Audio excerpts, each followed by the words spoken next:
Welcome to Jenny Finchway in Rosemont in Week 3 of Athletes Unlimited Softball. For the first time in Athletes Unlimited Championship history, there is no pitcher among the 4 captains. It was all about the offense in Week 2. After the roster deck gets reshuffled, will the bats still lead the way, or will we see a resurgence from the circle for next week's draft?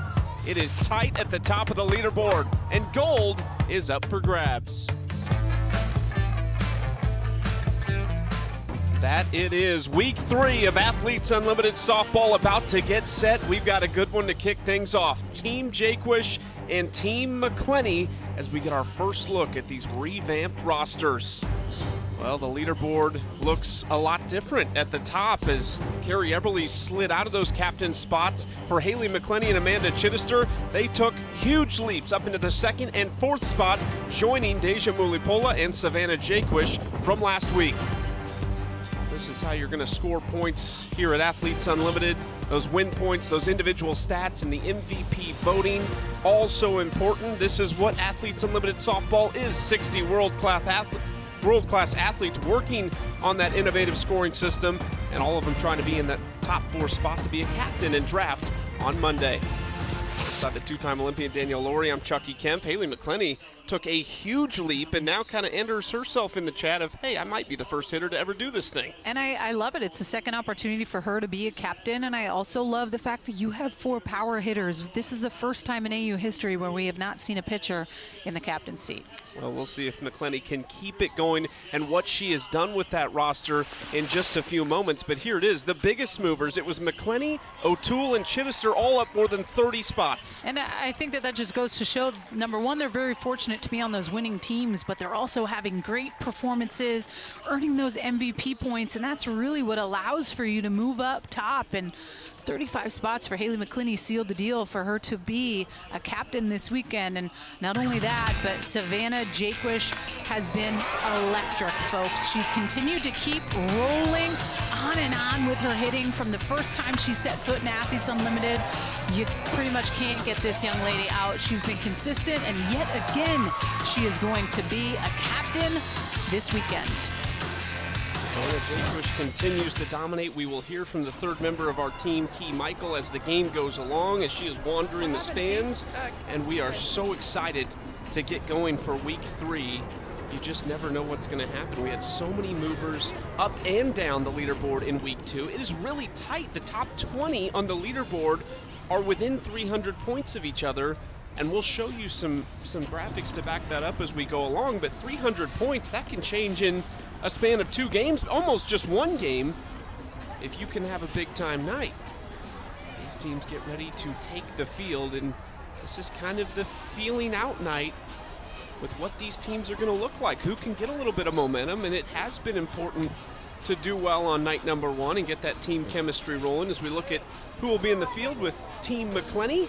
She moves Victoria Hayward over to right field from her regular center field spot, so she's got probably the best center field, right field combination we'll see out there with 2 center fielders. Then Cheryl and Bates on the left side. Sierra Romero and Rachel Garcia gets the nod at first base. She'll be in the order as well. And Taylor Edwards, who was coming on really hot in week number 2.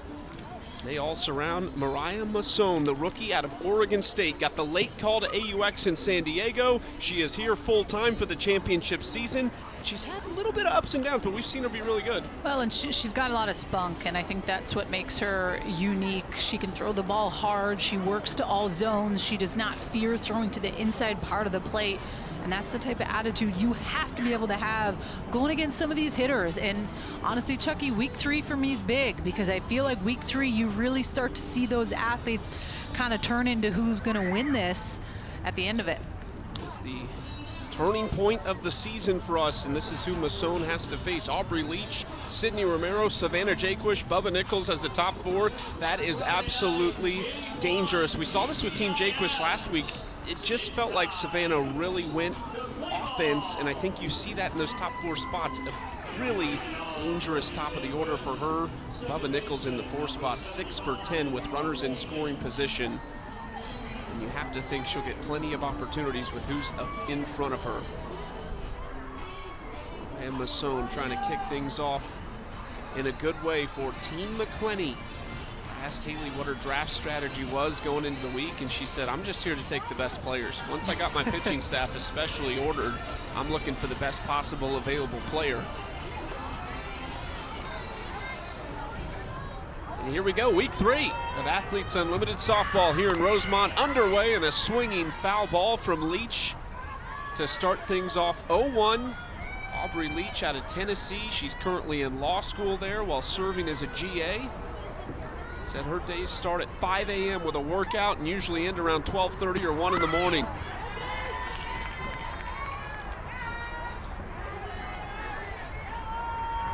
Massone's headed to graduate school herself. She'll be a GA at the Division II level. 1-1. This is slap foul. Massone attacking Aubrey Leach right out of the gates here.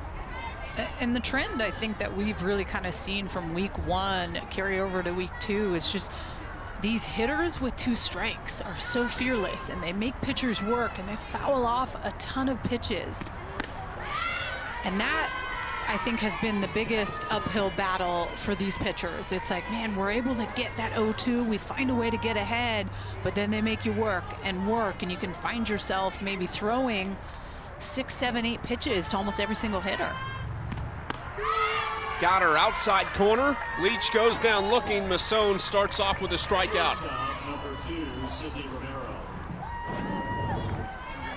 It's a pretty little screwball on the outside part of the plate. Taylor Edwards does a great job of receiving this. Loving that the umpire behind the dish is expanding that zone a little bit. Sydney Romero up next. 5 pitches to get Leach down on strikes. Sydney Romero out of Oklahoma, from Murrieta, California. A number of players from that area in the Athletes Unlimited field. Taylor Edwards behind the plate was as well, along with her twin sister Tatum, who's a facilitator. Taylor and Tatum not matched up this week. Tatum is with Team Chittister as their facilitator. Too high, ball 2.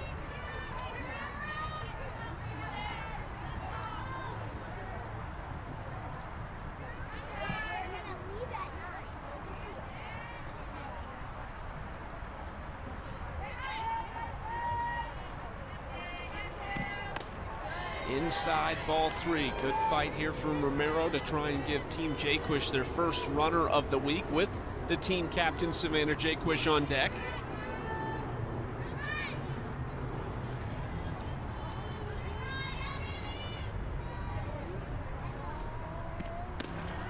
Inside, Romero's aboard. That's 8 points for her as she takes first. And this is how these hitters are going to find a way to make some extra points beside those inning and win points. But I circle that caught stealing. So if you see a runner, especially like Sydney Romero, who were to try to steal second base and get caught, it'll be a -10. We saw Taylor Edwards behind the plate do that last week.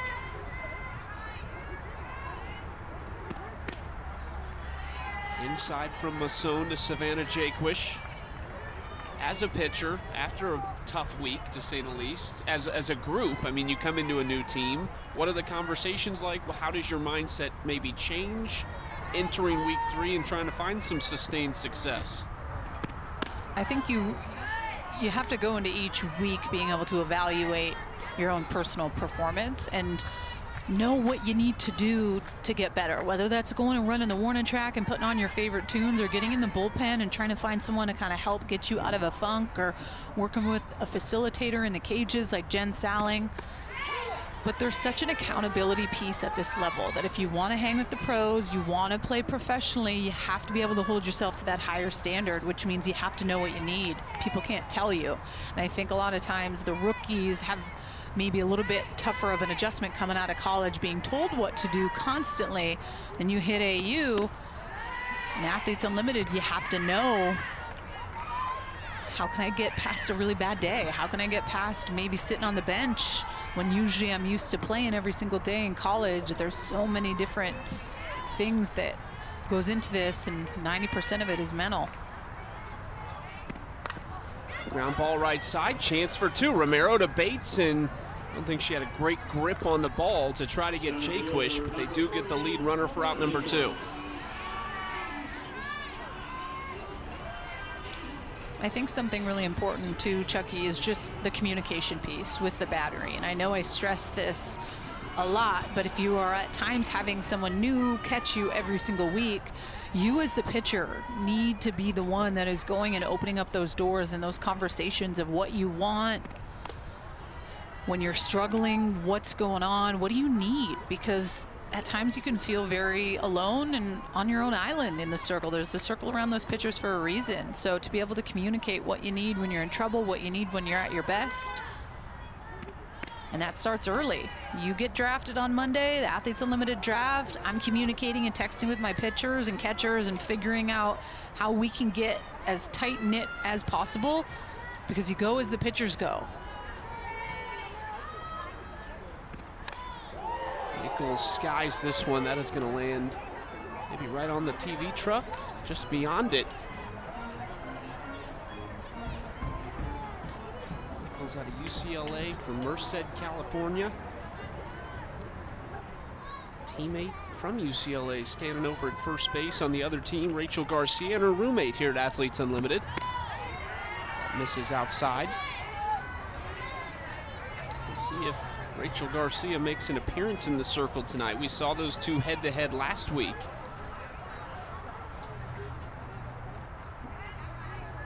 (3-1). That one does find the strike zone, but it's the third straight hitter for Masson that has seen at least a 3-ball count. They are making her work in this first inning, up to 20 pitches so far, but has a chance to get out of it right here.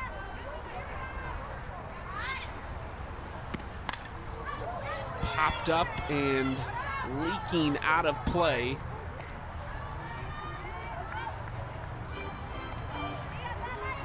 There's Rachel Garcia over at first base. A chance to see her play in the field tonight and get back in that batting order. She hit a moonshot. They were warming up, taking BP in the dome earlier today, just down the first base line in the parking lot. And it's hard to tell how far ball's going there with the way the nets are, but she crushed it. Nichols got a little bit of this one to left field. Lorenz to the warning track, and it's a can of corn for her. They strand a runner. Good start for Masson. They made her work, but a 0 on the board.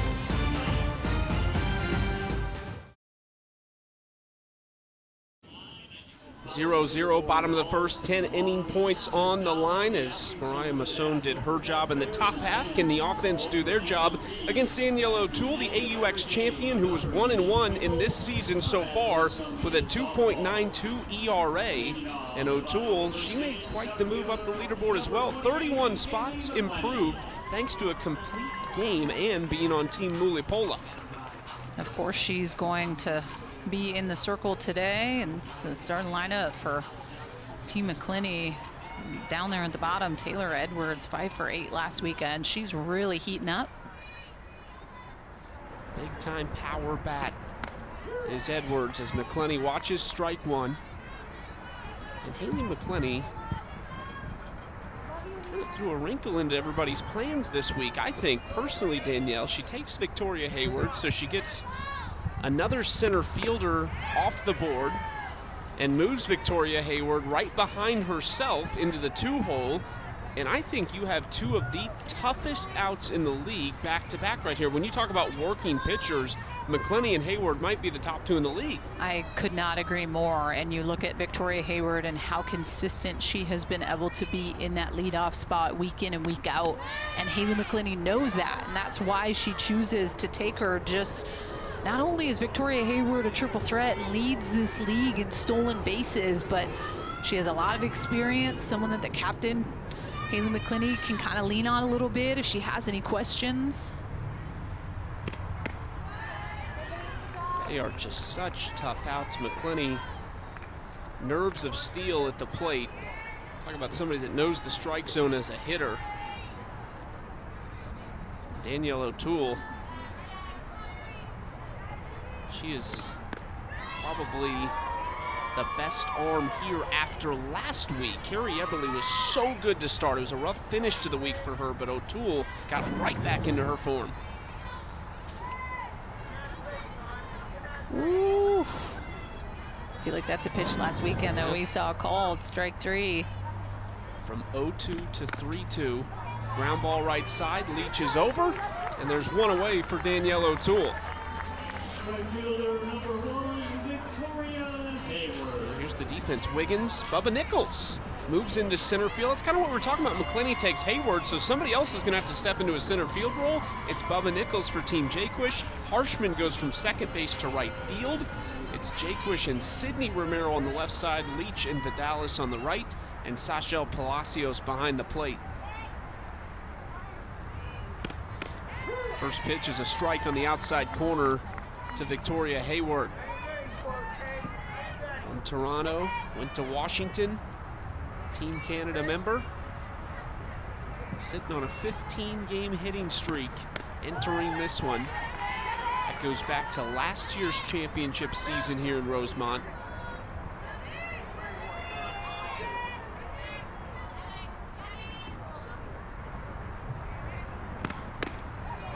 Inside, 2-1. Toole brings that one in at 66 miles per hour.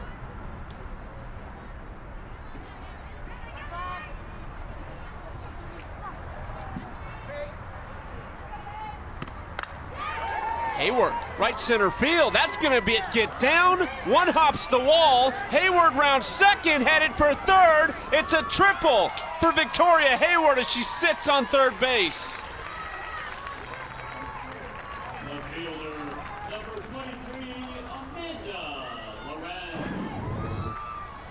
And to me, it's the center fielder. Look at Bubba Nichols and how far she's pulled to the left side. Victoria Hayward could not have hit a better hole.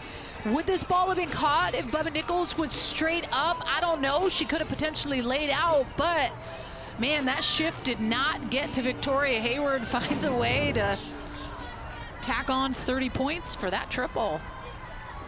And don't count Victoria Hayward out either. She came into the week in the 12th spot.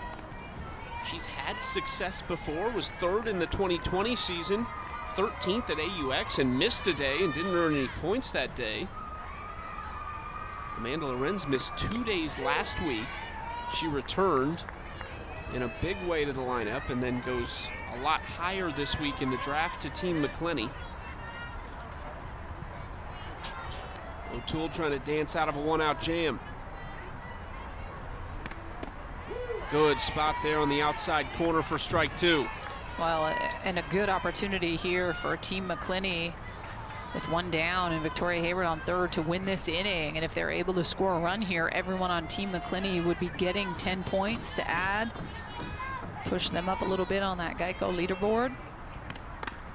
Ground ball off O'Toole's glove. Romero coming home, but the throw is wide. And Hayward, who came to the plate in 13th place, crosses the plate for the first run of the game in 9th place. And that is 10 inning win points for everybody on Team McCleney.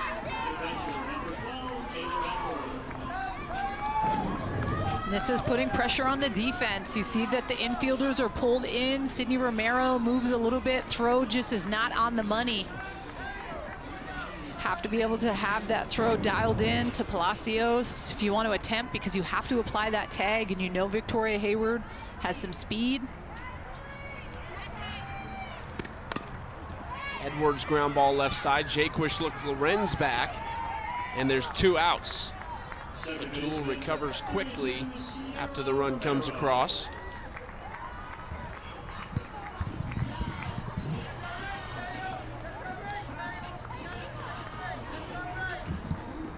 Victoria Hayward into the top 10 and on her way. Rachel Garcia says, don't forget about me either.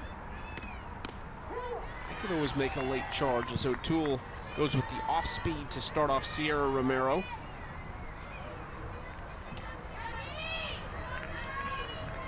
Our Romero matchup last week actually came on night number 1. Sierra gets into this one. Over Nichols. One hops the wall, and it's a double for Sierra Romero. We've been waiting for that bat to come alive, and maybe, just maybe, it's Haley McCleney's team that could do it for Sierra.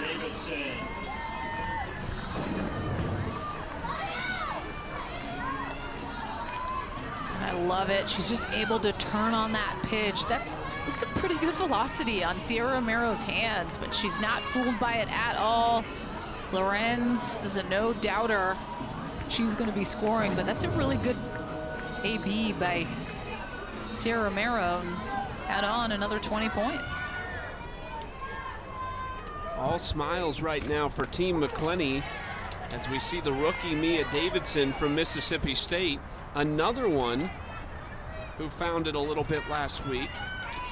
130 stat points thanks to a pair of home runs here at Athletes Unlimited so far. She'd like to keep that going and add a couple more home runs.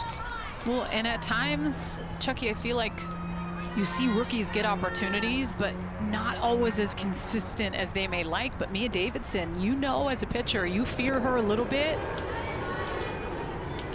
Maybe not even a little bit. You fear her a lot because she swings such a hot bat. And to me, it's obviously how powerful she is in her lower half, but her bat speed through the zone is like nothing that I've seen.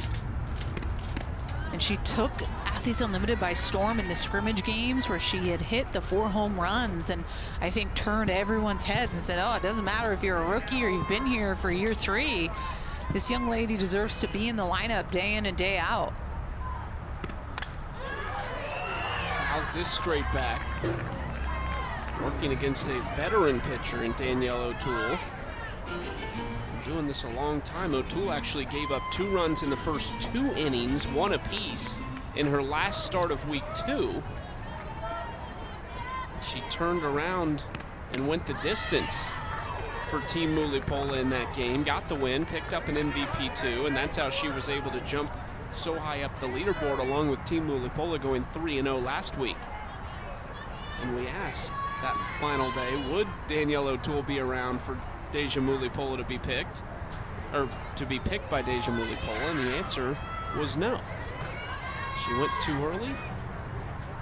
Deja had to go another route with her first pick. Davidson fouls that off herself and flips the bat around to her right hand real fast.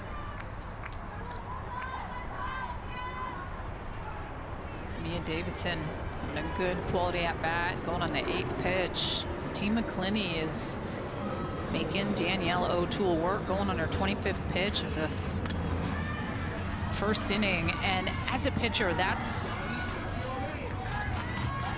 at times coming in knowing, going from having great performances, and then you can go and enter a game and it is just straight up battle mode, knowing that this is going to be a grind. You may have to throw a lot of pitches, so it's figuring out how to get these hitters out.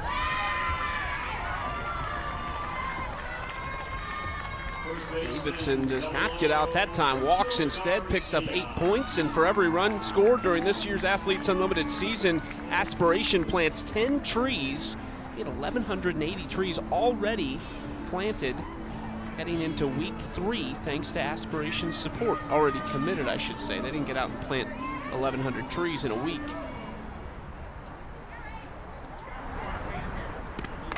Rachel Garcia, first pitch swinging, taken care of by Leach. 2 runs across for Team McCleney, and it's 10 points for every member of that team. As they get to Danielle O'Toole right out of the gates, and she bounced back. Victoria Hayward into the top 10 on the leaderboard.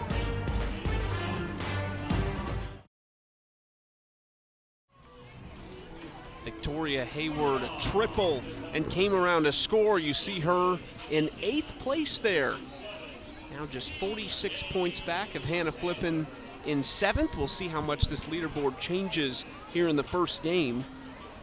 If you look at the top 10, probably the top 15 and 20 even more so, and you looked at the rosters last week, you will see a lot of players up there that were on Team Mulipola. 3 of our 4 captains this week were a member of Deja Mulipola's team. Chittister, McCleney, and Deja herself all were on the move as DJ Sanders leads off the top of the 2nd inning.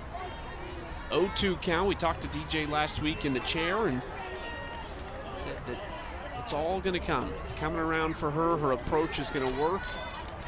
Just waiting for everything to click. She fouls this one off.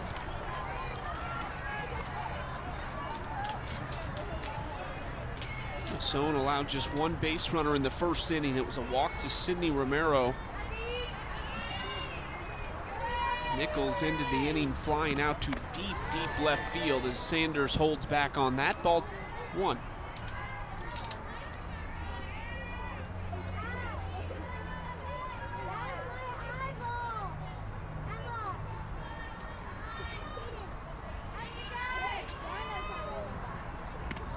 Sanders off the end of the bat, tough play. Sisbates on the run, makes it look easy, and there's one away.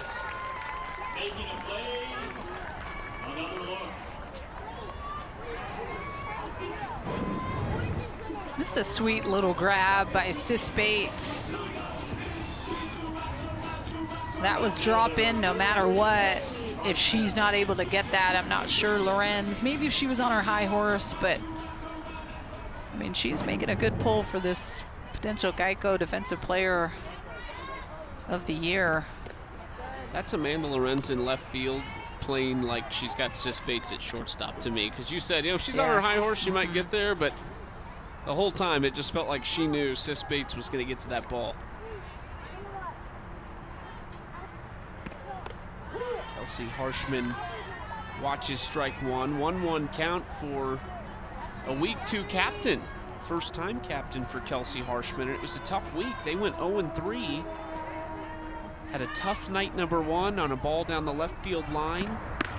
It was a decisive moment in the game, and then we're leading 8-1 going to the bottom of the 6th on night number 2, and ended up losing that game 9-8.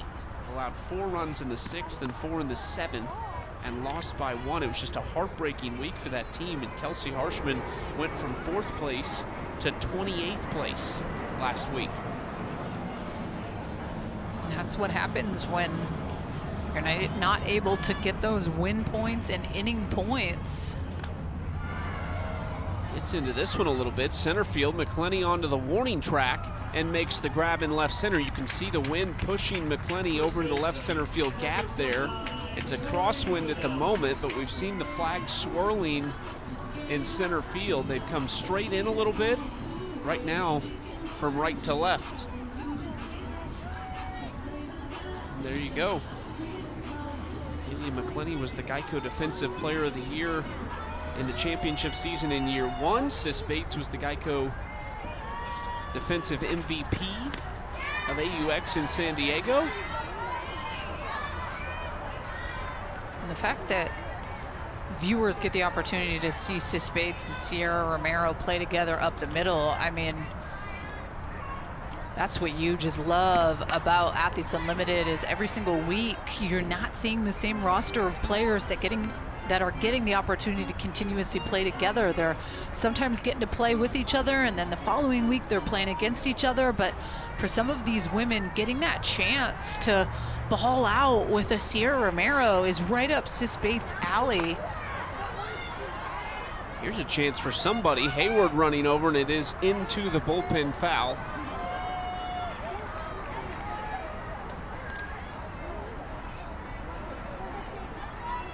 The top 3 players voted for Defensive Player of the Year are considered finalists. The Geico Defensive Player of the Year gets a cash bonus, and then the next 2 highest vote getters, those other 2 finalists, will also receive a cash bonus this year, which is new. And it's nice that you get, you kind of get to pick 3. Only one gets the top nod as the Geico Defensive Player of the Year, but it helps to get 3, and yet it will still be tremendously difficult to choose after what we saw last week, especially.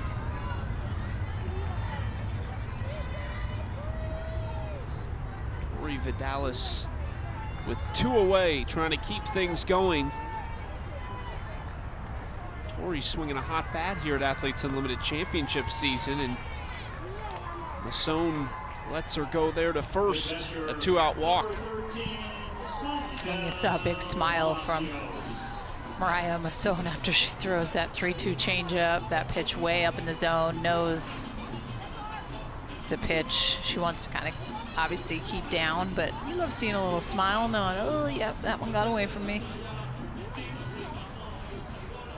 Well, the Dallas is a perfect example of how important winning is. She's top 20 with 126 stat points. She's hitting .368 on the season, a home run, 4 RBI. It's been a really good season for Tori so far, but 180 win points is tied with Rachel Lewis for the lowest in the league. It's just not been on the right teams this week so far. As Palacios gets called strike one on the outside corner, the 40th pitch from Masson. Taylor Edwards wants to talk about it. Very stressful there in the circle. Well, that's what I was going to say. Sometimes you just need to go out and make your pitcher laugh. Work on your jokes and go out and see if you can crack a smile. You always pitch a little better when you're lighter on your feet and laugh a bit. 2-1.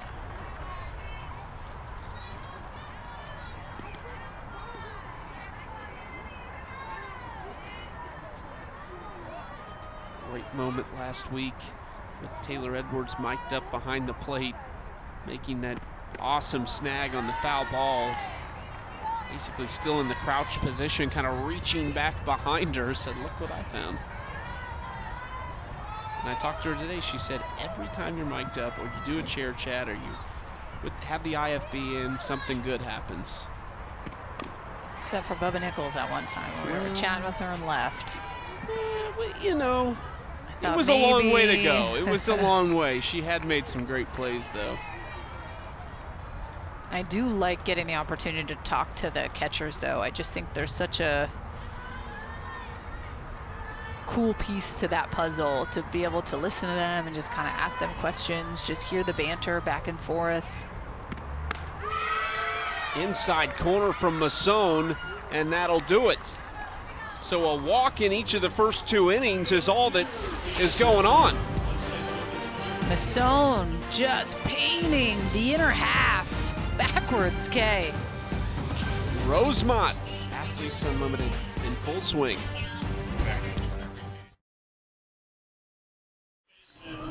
Bottom of the second, 10 more inning points on the line. Team McCleney leading 2-0 over Team Jaquish early on. Danielle O'Toole trying to lock it back in. Aubrey Leach at second base. Helps having a glove like that out there. We've got Aubrey mic'd up on the field. Thank you so much for the access, Aubrey, and letting us talk to you during the game. Give us the scoop, Team Jaquish here in week 3. What's this team about? We've been talking just a lot about being in the right frame of mind and wanting to, be our best self out on this field. So we kind of took what we needed this week to be able to get there, whether it was lots more reps, whether it's, not as many as you got last week, but really just kind of getting everybody in the right mindset for kind of the halfway point here in the season. Aubrey, yeah, absolutely.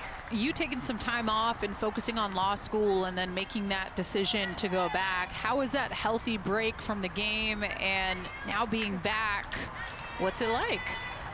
It's definitely refreshing to be back. Yeah, Tor. Really enjoy the girls and the atmosphere here, but to just compete again. When I was in law school, I was still a GA, so around the game, but it's just that, being on the other side of the fence is so much different. So to be here is just, a great time to compete again. Yes, it. Aubrey, you told me earlier before the game that your schedule starts at 5 a.m. during the regular year and ends around 12:31 a.m. Yep. What's the key to consistently having success with that type of a schedule? Because I don't think I can get up that early. Being motivated, having some goals that you set and you really don't let anything get in the way of that, I think is a huge aspect of it. And then just being organized with your time, because really time's the priority there. Aubrey, was there anyone over the course of that time that you were kind of grinding with, or your accountability partner a little bit? Sometimes doing it alone is a challenge, but if you can find a buddy every now and again. I had great resources at Tennessee.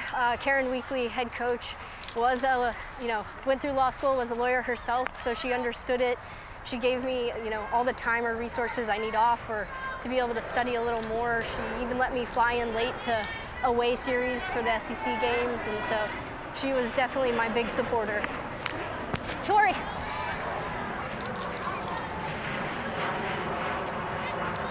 Aubrey, what are you like as a coach? What's your coaching style? Obviously, stepping back as a player, you still are playing, but how are you as a coach opposed to playing? I'd like to see the best in people. So I'd say I'm not too hard, not too soft, but I really like to see the best in people, and I like to push them to really meet that, or at least continue to get better, to try to find, their niche in the game of softball. Well, we've had a blast watching you, and what you're doing at Tennessee right now with school and coaching and still playing is absolutely incredible, so keep it up. Thank you. Oh, good Aubrey pitch, Leach Julie. mic'd up in the field. Love the access we get here at Athletes Unlimited. It's just incredible. I can't imagine doing law school, playing professionally, and coaching at a high-level program like Tennessee. It's remarkable, but you heard her talk about Karen Weekly and the support that she's had. She's lived it and done it herself. My, oh my, that was a really pretty pitch by Danielle O'Toole. Just pulls a string on this changeup, and you can tell based on Sis Bates' swing and facial expressions, completely fooled on that.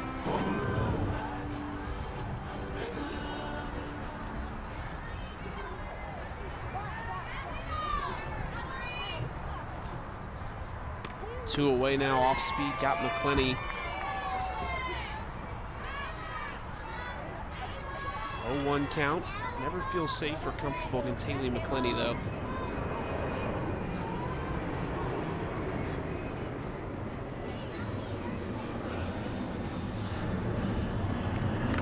McCleney right to Leach, who stabs it for the third out of the inning. And there it is. Danielle O'Toole does settle in with the help of Aubrey Leach at second base.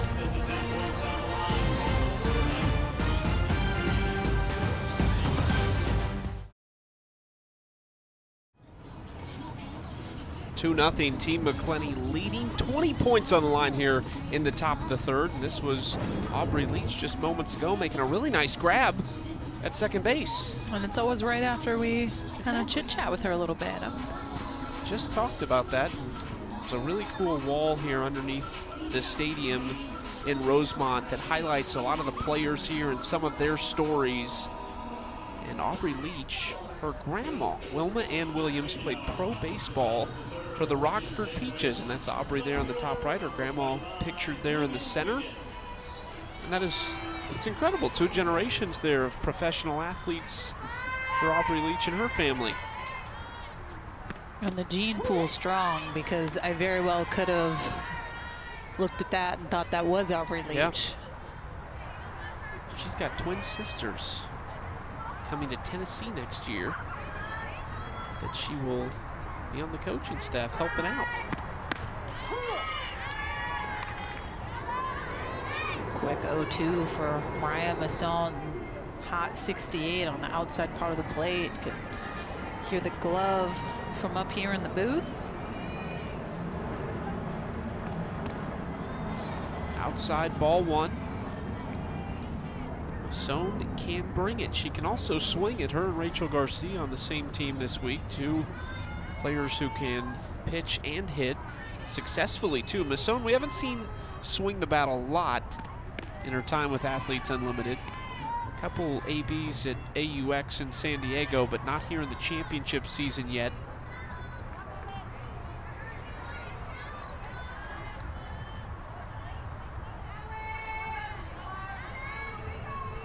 Ninth pitch coming, 2-2 count. Slapped left side, Sis Bates moving to her left, and there's one away. Number 75, Aubrey Leach.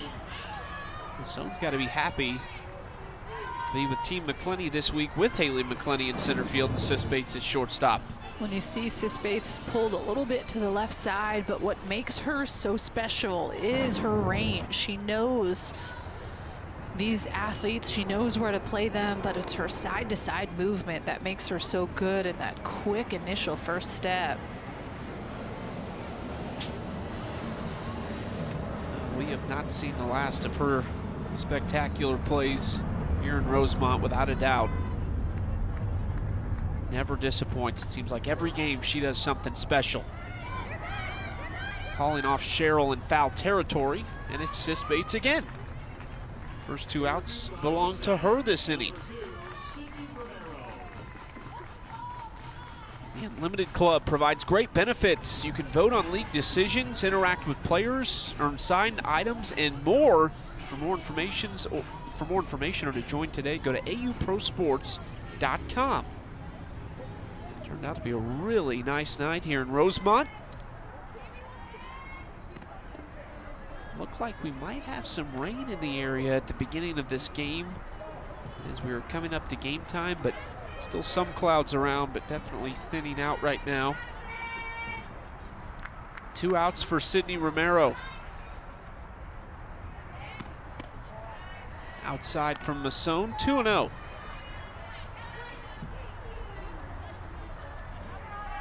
Mariah Masson has definitely settled in. I mean, a decent amount of pitches thrown so far through 3. She's been really using her defense well. Couple Ks, both backwards. She's had a strikeout in each of the first 2 innings, and she's had a walk in each of the first 2 innings. Neither in this inning yet, although it's a 3-1 count to Romero. And Sydney was the first walk of the game for Masson back in the first. It's a fun angle here. Outside corner, and she battles back from 3-0 to 3-2. I like that camera angle, though. Just that new rule with pitchers where you're able to take your back foot off the mound now, I think truly allows for the pitcher to be able to get in those legs and push and drive out. And there it is, a walk in each of the first 3 innings. And now she just needs a backwards K to keep this trend rolling. But Savannah Jaquish most likely has other plans. As we look at our Geico leaderboard, Jaquish in 3rd. Nothing has changed in the top 4.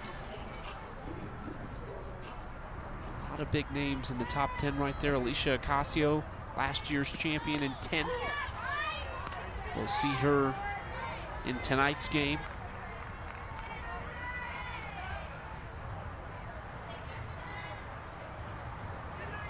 But you gotta stay hot and you gotta keep winning.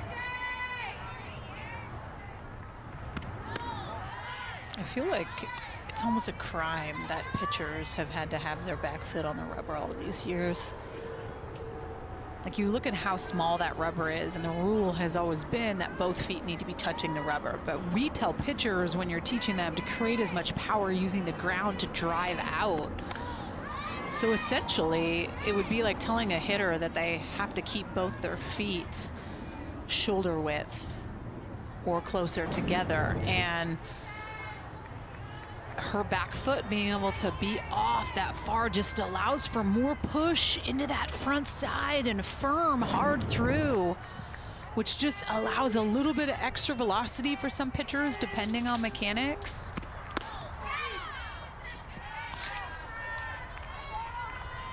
And I'm assuming hitters are thinking, please, don't let them do this. Especially players like Masson who are throwing hard. Hitters that have too much out there with the hack attack and all the action. Give pitchers a little something. Let us take our back foot off the mound. There it is.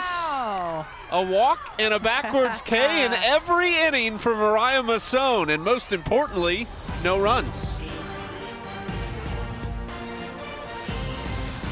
Backwards K, baby, keeping the trend alive. Downward movement, you kidding me?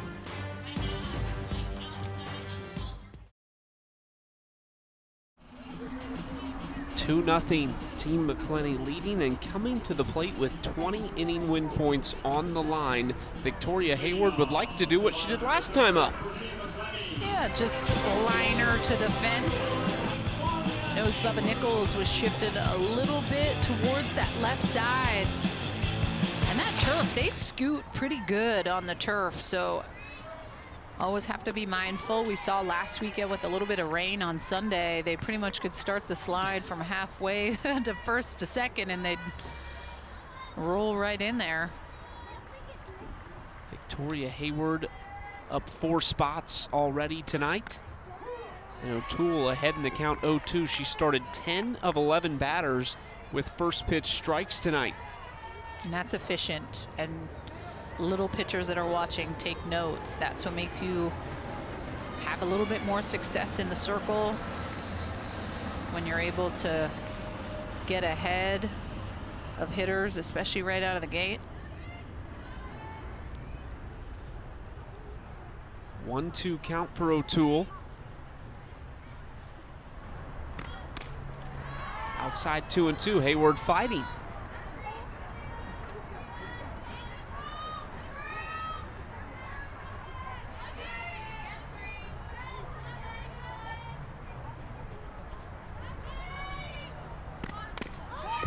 Foul ball, 2-2 still. You know, Danielle, if I didn't know better, I would think all these Washington Huskies are going to the chair chat because you're up in the booth and they just want to talk to you. But Courtney Gano loves the chair chat. She's back there. And Courtney, it was good to you in San Diego. Are you just trying to get some of those good vibes rolling again? Yeah, absolutely. I don't know why I wasn't in here earlier, but my Huskies were over here in the chair chat earlier. And it's working. You come to the chair chat and your teammate Victoria Hayward gets on base. Yeah, it always works. I don't really come here to talk to you all. I just come for this. Oh my goodness. And the view, you get a good little view. Just chilling. Courtney, take me through season 2, what it's been like with Greggy, and just kind of how off-season training went for you, because I feel like I saw you work harder than I ever have seen you work, with constantly being at the Huskies hitting facility. Kind of take me through your off-season a little bit. Well, off-season was definitely a grind. I was able to get a child care grant through the Women's Sports Foundation, and so that I mean, that's why I was able to do so. We were able to get someone to take care of Gregory during my training, and I wasn't able to do that in the previous season. So I felt really ready, and I'm just, I'm enjoying my time here. I have my family here. Gregory's here. He's in the stands somewhere running around. Oh, I see him. I can see him from here. He's got a little bun in today. I'm here for it. Yeah, I've gotten a lot of compliments on the bun, so I think that's going to stay. Dad doesn't like it too much, but that doesn't matter, right? Does not matter. What's Abdul up to? Is he gone playing basketball right now? Are you a little bit of a solo mama, or is, I know he got the chance to watch you in San Diego and was there and present, which was really cool, but where is he at now and how's that been? He's actually over in right field. I think he's like been on the phone this entire time, so he's in trouble. But no, he's here. He's able to train here too. I think we're going to be staying in the States this year with him playing basketball, and it works out perfect with his off season and my season. It all works out great. So we've got the whole fam here. Before we let you go, I have to ask you, you came on so strong in San Diego. It was such a fun season to be a part of. It was so fast, and the Grand Slam to finish it, what was that moment like for you? It was so cool. We were kind of struggling. Our team was struggling, and that was just like the cherry on top of everything, and it made it so worth it and fun. So it was fun to kind of take that momentum here, and like a lot of us are just saying, trust the process. That was kind of like our thing, is trust the process, and still day to day, still doing that. Hey, well, you got hot when you got to the chair chat in San Diego, so we'll expect it to come right now. Me too. Thank you. Thanks, Courtney. Go Dogs. Victoria Hayward was just caught stealing for the first time in her Athletes Unlimited career. Good on Sachel Palacios behind the plate to catch the uncatchable, and Victoria Hayward at second base. Such a money throw by Sachel to be able to get the speedy Vic Hayward. half-hearted there from Edwards, and Danielle O'Toole starting to get that look in her eyes. She's starting to lock in through 3. Gave up 2 in the first, but nothing since then.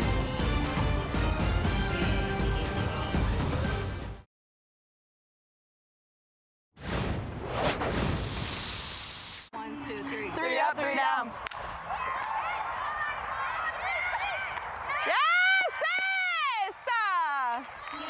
You went 4 for that! Way to go! I'm so into you. Up! Take it. Nice. That was our into the game with Air National Guard. Life's good for Sydney Sherrill over third base with Sis Bates next door. And you just go ahead and take that for me, please. Thank you very much. Well, and good communication. Yeah. Like, just that's what's so important, and that's the little things that I pull from those mic'd up situations, is just getting to hear the infielders communicate. And that's something you learn at a really young age, is leave it, take it. Like, and I remember learning those late with Team Canada back before the 2008 Olympics about, like, all right, take it, or leave it. There's just something I appreciate about that communication. Something else you can appreciate, and we really did not see in week 2, other than a couple individual performances, but maybe, I don't want to speak too soon, maybe a little bit of a pitcher's duel brewing here in the first game of week number 3. We have some good rollover inning points that are starting out here in the top of the 4th inning. So whatever team were to score in this 4th and hold the other one would all receive 30 points. I say we take it to the end. I know, there's just so much on the line when you get close to the 6th and 7th inning, and you got 50 or 60 inning points on the line. Oof. There's our Geico leaderboard. It can make a big difference if you do roll those points over to the 5th, 6th, 7th inning. And the players, most of them will tell you they aren't looking at the leaderboard consistently, but the one thing that you can't ignore, you know the system, you know how things work. So when you're looking up at the scoreboard and you're saying, man, there's been a lot of zeros in a row, you know, and they're announcing it in the stadiums too as it goes along, you know there's a lot on the line. And naturally, the drama and intensity builds. Long run for Vic Hayward, and isn't able to run it down. And what I love about it is it brings you back to the basics of the game, of what's important. And winning innings is very important. Getting outs, focusing on one out at a time. And that's what you learn when you're my daughter's age. It's just those little things of like, hey, let's go out and win the inning. Let's focus on that. Let's not focus on our at-bats, or if you just struck out, let's go out and play great defense and then put ourselves in a position to go out and be able to step into the batter's box and try to win that half inning. And it really is all about just focusing on your job when you're out there, and your team's job, and executing the game plan.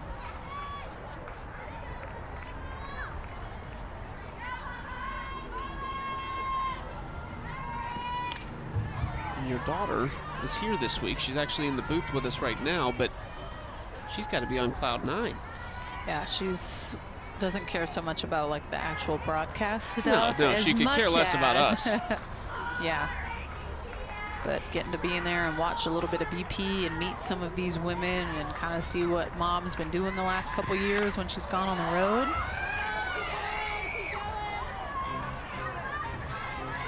She probably thinks you're just out there catching fly balls during BP and hanging out. She's thinking, what are you doing? Yeah, sadly, not out there shagging balls. My shagging days of standing behind the net and being that fielding pitcher are closed.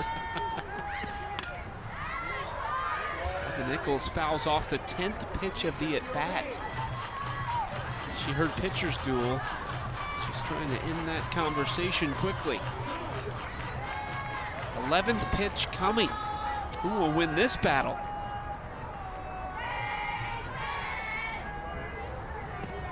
Inside, advantage Bubba Nichols. 8 points for her on the walk. And for the 4th inning in a row, out of 4, it's a walk for Mariah Masson. What a good at-bat by Bubba Nichols. especially understanding there's 30 inning points up on the board. So to be that leadoff to get on base just kind of passes the bat mentality. Good spot from Masson there to start off DJ Sanders. DJ popped out to Sis Bates her first time up. Sanders got it all to center. It's gone. DJ Sanders with one swing ties the game.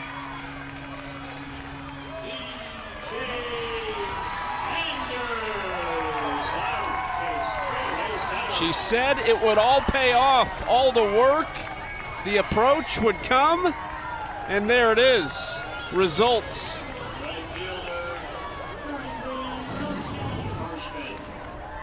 As much as this at-bat is huge, DJ Sanders really starting to feel it. It's the 11 pitch at-bat before it by Bubba Nichols that just kind of ignites and gets you going as an offense. When you have someone that can step up and see 11 pitches and get on base, it puts DJ Sanders in a position to feel good and ready to go. And what an opportunity for her in that situation. And now obviously if Team McCleney cannot score in the bottom of the fourth inning, all of those inning points would go to Team Jaquish.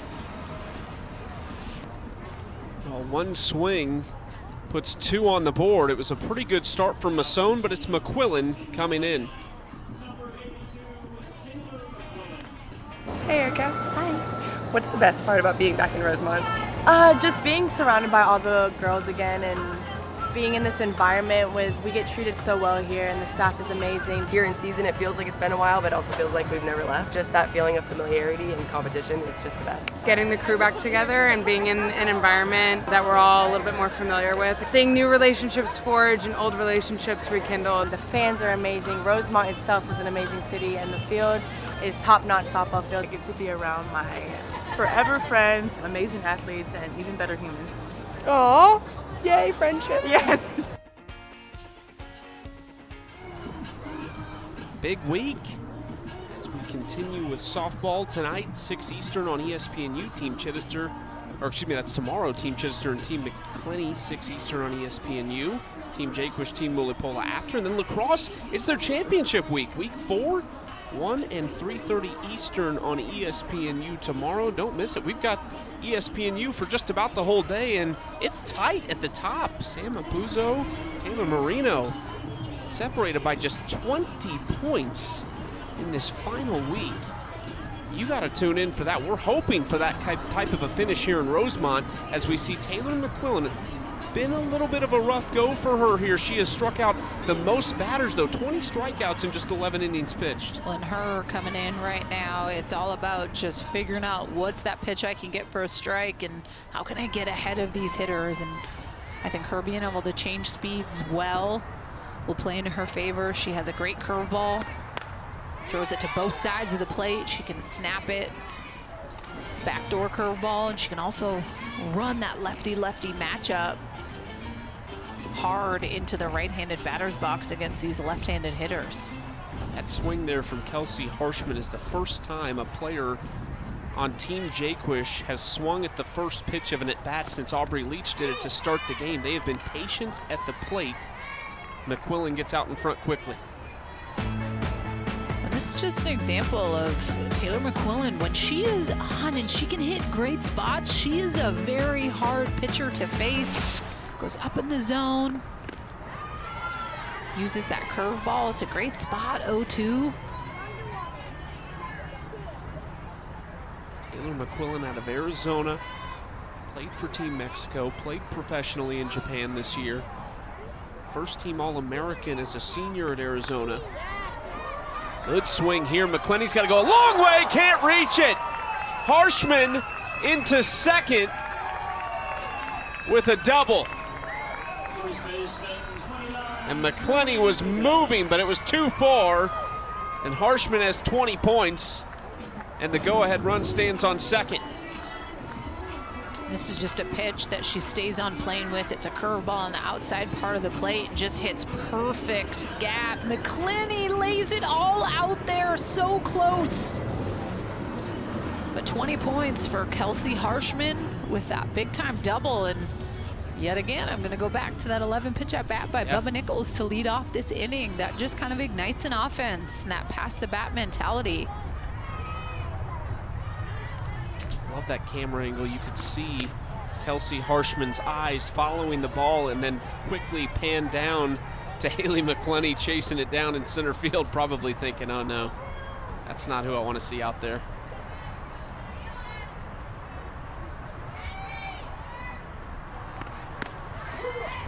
Good spot there. Edwards kind of reached back across. I think McQuillan missed the target, but it worked out well. It's a 1-1 count.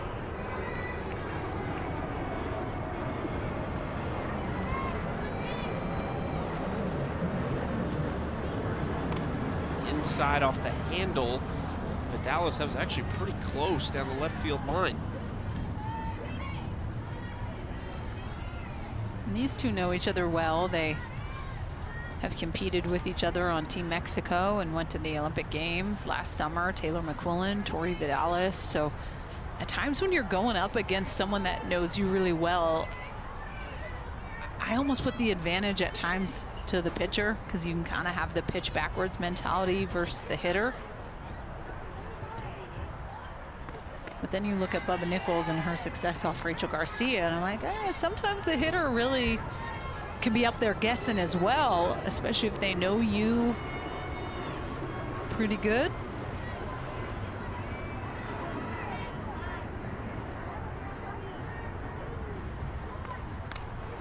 Dallas waited on it. Sis Bates fields and makes the play. There's one away.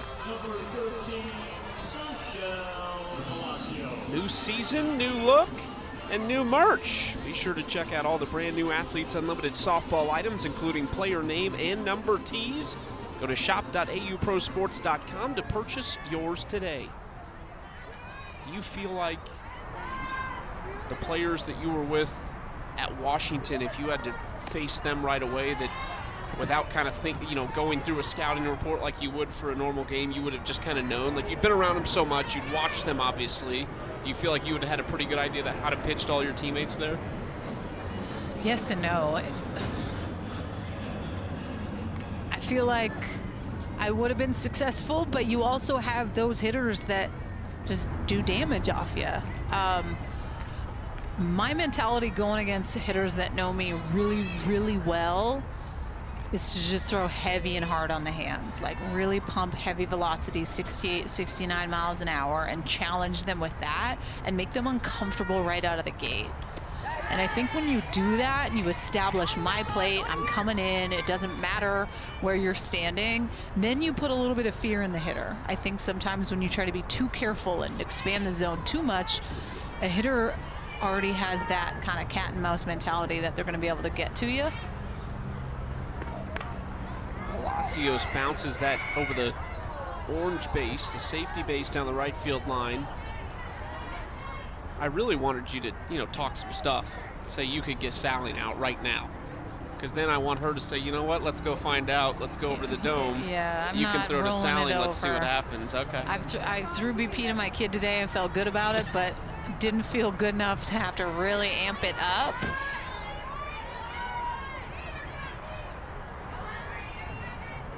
Two from McQuillan. Have you faced Saling in a game setting against each other? I mean, I'm sure you've in scrimmages, but nothing in like a real. No, actually in college, because she redshirted her freshman year at Oregon, and her following year, actually, I did face her when I was with Washington. It was way too long ago, though, Chucky. I can't remember. Okay. Palacios goes down swinging. There's Jen Saling, facilitator for Team McCleney this week. Had a good week last week as a facilitator. And it's just been really cool to hear the facilitators talk about passing on information and learning from these athletes. And you think about Jen Saling and Charlotte Morgan and Tatum Edwards Ellie Cooper, all these women have competed at the highest level, and a lot of them are starting to kind of move on to their coaching careers. Jen, now an assistant coach for UCF. So to be able to kind of figure out how that's going here and take that on into the college level, because these women will tell you what they like, what they don't like, what they need a little bit more of. So this almost kind of lays the foundation out and prepares for some of these facilitators to kind of go into the college setting and pass on the information that they're learning from maybe some of these different players. Like, what are you getting from Sis Bates? What are you learning from Amanda Lorenz? And what are those athletes able to gain from you as well as a facilitator? Ooh! Got Wiggins, I think, on the foot. The second baseman. She'll take first with 2 outs. It's first and second. That definitely hurts. That'll leave a mark.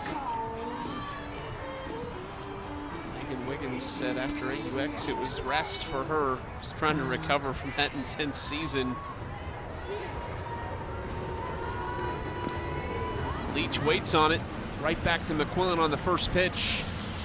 But the 2-run shot from DJ Sanders ties us with 30 points on the line. Now we've got Key Michael when we come back. 2-2, 30 points on the line if Team McCleney can't plate at least 2 runs here in the fourth. Let's go down to Key Michael. Hello, Anna Lively, my new favorite person because you are like a mini-me. You're doing reporting, you work for Sports Illustrated Kids. What else do you do? Yes, so I started writing for Sports Illustrated Kids when I was 14, 3 years ago, but I also started my own sports podcast called Speak Up Sports last year during COVID, and then this year I started writing for MLB.com. So cool, and you have a podcast, and I think there are a couple of faces around here that might recognize you. Yes. Danielle, are you one of them? I am. Yes, I've had Danielle on my podcast before, as well as Aaliyah Andrews, and then Kat Osterman, who retired last year. And I know you can't pick favorites, but who's been one of the coolest guests that you've ever had? Well, that's definitely tough, but you know, Dusty Baker has always been really kind to me and started from the very beginning with my journey. Awesome. And now you're here today, you're shadowing Savannah, who's one of our reporters. And what have you learned and what do you love about Athletes Unlimited? Well, I just love the environment. You know, all the athletes are supporting each other regardless of if they're on the same team or not. But, you know, women supporting women and continuing to grow women's professional sports is just what I love. And just seeing all of it come to life is awesome. Women empowerment, love that, love you, and thanks so much for being part of the family now. Thanks. You're welcome anytime. Thank you. Alrighty. Thanks, Key. Future, current star down there in the media industry as Sierra Romero picks up a double just in front of Bubba Nichols, who was trying to do her best Aaliyah Andrews impression. Team McCleney understanding the importance of this inning. Obviously, it's a tie game, and they want to get that go-ahead run, but they also want to try to get those 30 inning points from the second, third, and now this fourth inning with Team Jaquish scoring 2. Team McCleney will have to score 2 to pass those inning points on to the next inning, or if they're able to get 3, they would get all 30 of them. Mia Davidson walked her first time up. For Sierra Romero at second base, she was hitting just a .118 coming into this series with no extra base hits. She has 2 doubles in this game already, and she didn't crush that last one, but she'll take it. And there are the Romero sisters right there chatting it up. How cool is that, It's though, great. right? Like, so good. Those are just the little storylines of people that get to tune in. The fact that these 2 women get to compete together, it has been a really long time, both of them have said, since they've both been healthy on the field together. What a family. I mean, gene pool through the roof.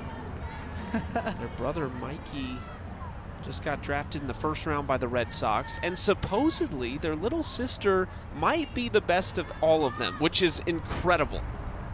I mean, look at everything she's got to learn from, right? They're always watching. You're getting to see your big sisters and your older brother compete at this level, and these women get the opportunity to help guide their sister in things that have worked for them, things that haven't, how this game is evolving, different ways that they can kind of help guide her in the best way.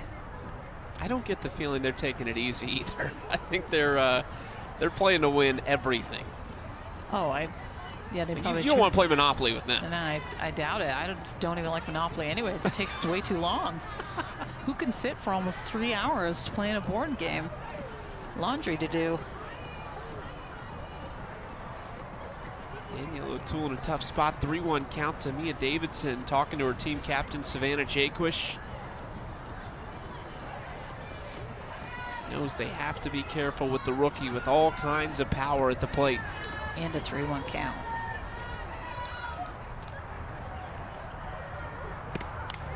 Fouls it straight back, full count.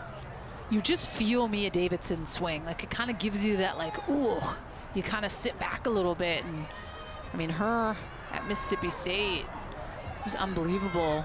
Now has the all-time home run record in the SEC across the board. 92 of them for Mia Davidson in college.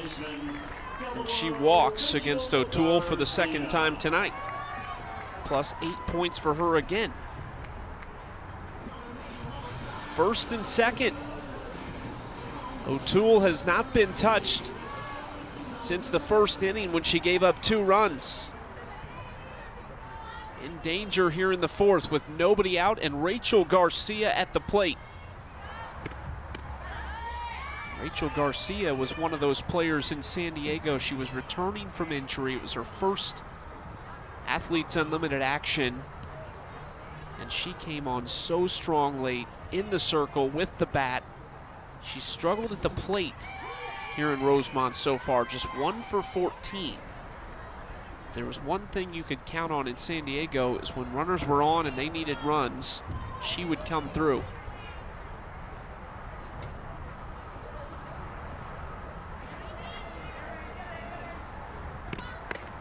Great spot. That backdoor curveball by Danielle O'Toole. Great spot on the outside part of the plate to those righties. I just keep picking apart this location. That's a river. If you can continue to keep getting that pitch and keeping it down in the zone, it's a hard pitch to hit. That one runs a little bit too far outside, 2-2. Garcia was one of 9 players in week 2 that dropped at least 20 spots on the leaderboard. For Rachel, that means she came into this week in the 33rd position, but I think she is still one to keep an eye on. O'Toole wins this battle. That's a big out right there for Danielle O'Toole, the first of the inning.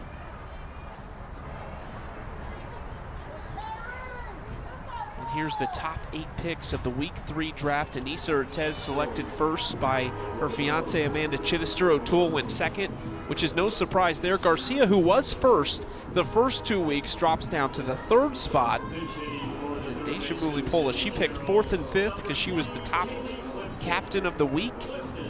And O'Toole goes 2 picks earlier. She had Danielle in the week 2 draft, but O'Toole was gone, so she went flipping Ocasio, and you have to like that. A lot of experience. You get your shortstop, you get a dual threat in Ocasio and a former champion from last season.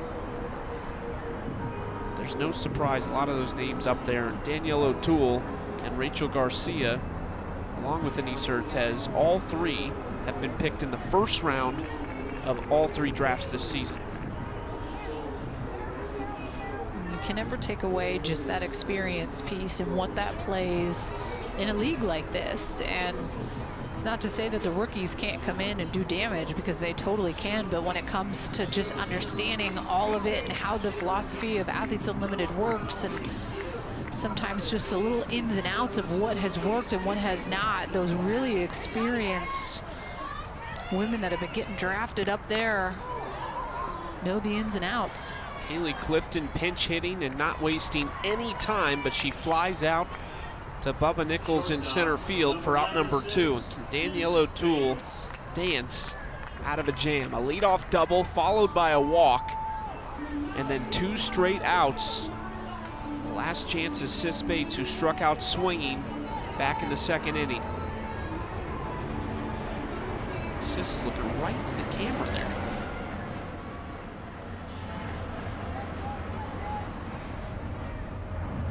First pitch, upstairs, ball 1. Sis Bates, That last pitch at least, just toeing that rubber, or batter's box, excuse me. She gets her other foot in there. She's on top of that plate. Strike one outside corner.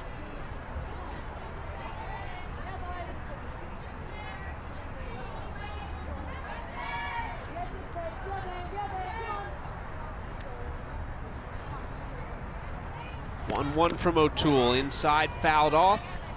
Danielle O'Toole's one pitch away from sealing it here in the fourth and giving her team 30 points. Rachel Garcia starting to get warm, and maybe I'm starting to get that like a little bit pitch by committee mentality for Team McCleney. Has a couple Canadians on there, and I know the 2020 Olympics, Team Canada, we definitely pitched by committee. We had about 3 to 4 pitchers that threw every single game, and there's nothing like, as a hitter, facing someone new every single time you get up to the batter's box. It can be frustrating as a hitter. So sometimes being able to get one pitcher and their job, get through that lineup one time, and then we're gonna pass it to the next one, get through the lineup one more time, makes it a little bit more challenging as a hitter.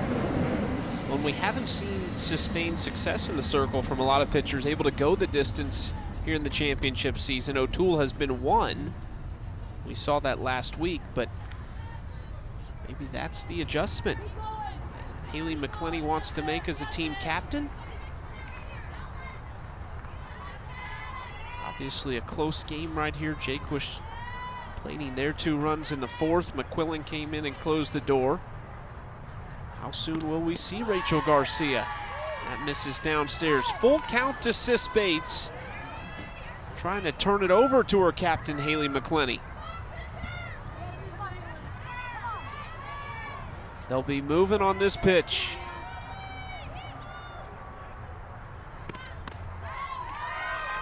And ball.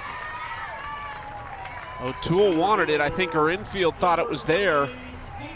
But Bates takes first base, and the bases are loaded. And Danielle O'Toole snaps off that backdoor curveball. Sis Bates is on the plate. A little bit frustrated. I know that they have expanded this strike zone. They have allowed for these pitchers to get away with throwing the ball a little bit more up in the zone. And umpire just didn't agree with that one. Haley McCleney, who rose 35 spots on the leaderboard in week 2. She reached base 9 straight times across 2 games in that week. She's 0 for 2 tonight. And this is what it's all about, right? Especially your 9-hole hitter, Sis Bates, having a really good at bat, passing the bat to the captain, Haley McCleney, bases loaded, and a lot on the line. You got a tie ball game, you have 30 inning points on the line. Team McCleney needs to score 2 to get those rollover inning points to move on to the next, or 3 runs to seal 30 points for everyone on Team McCleney. This is the biggest moment in the game to this point. And it is a 3-0 count. Danielle O'Toole against all odds right now to get out of this jam. I'm not sure a harder situation with just the vet that Haley McCleney is, how calm, cool, and collected she is. 3-0. Outside corner, strike 1. And sometimes as a pitcher, you just need to go up there with the mentality of focusing on hitting a good quality spot. And if you can do that, hitters are going to get themselves out sometimes. Like, these hitters don't have averages of 900. I mean, we're talking 300 averages, which are very good, but in a situation like this with bases loaded, there's no room for error as far as wanting to walk that run in. We've seen grand slams. Erica Piancastelli had the 3rd of Athletes Unlimited history last weekend. A potential opportunity here for Haley McCleney, but Danielle O'Toole has been snapping it well. 27th pitch of the inning right here for O'Toole. Full count, 2 outs. Bases loaded. Ground ball. Romero to first. Got her! And Danielle O'Toole out of a bases-loaded jam from a 3-0 count gets Haley McCleney. That is huge, and it's 30 points for everybody on Team Jaquish.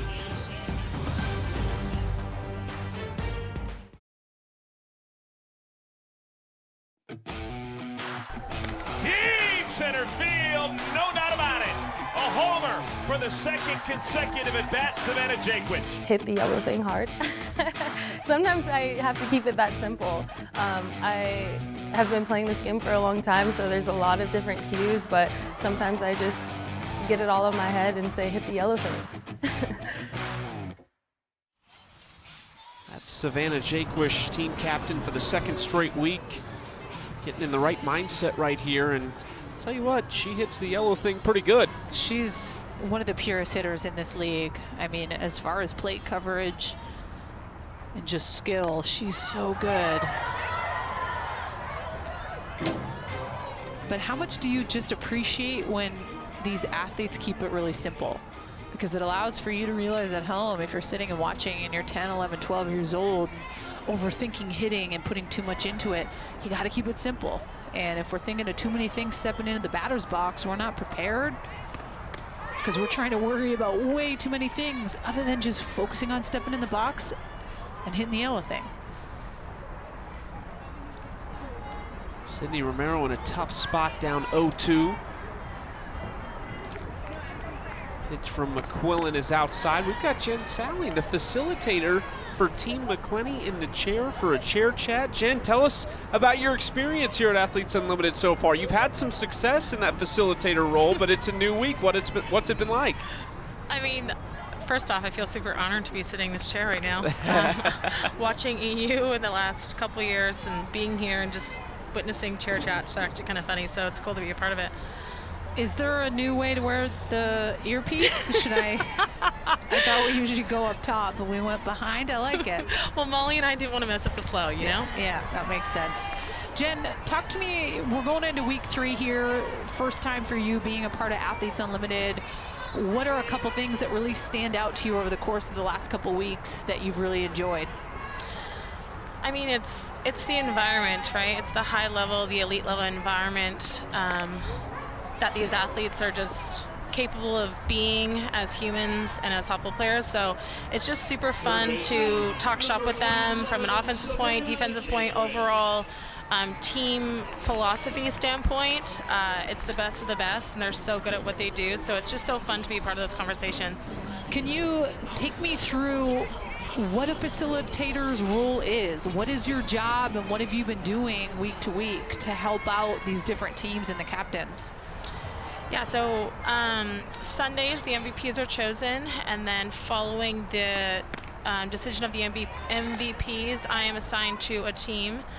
So once I know the team that I'm with and the captain I'm with, I then kind of consult with them and ask them what they need, and we talk about kind of the vision and the strategy that they might have going into the week, and then going into the draft happens, and then it's really kind of collaborating with the captains on, you know, what they need, what they want, what their vision is for the week, and what their philosophy is. So I've really, really enjoyed my experiences so far with the captains. They've all been absolutely wonderful, very inclusive, asking me for my opinions and back and forth. It's been super collaborative, and that's just been so fun to be a part of that.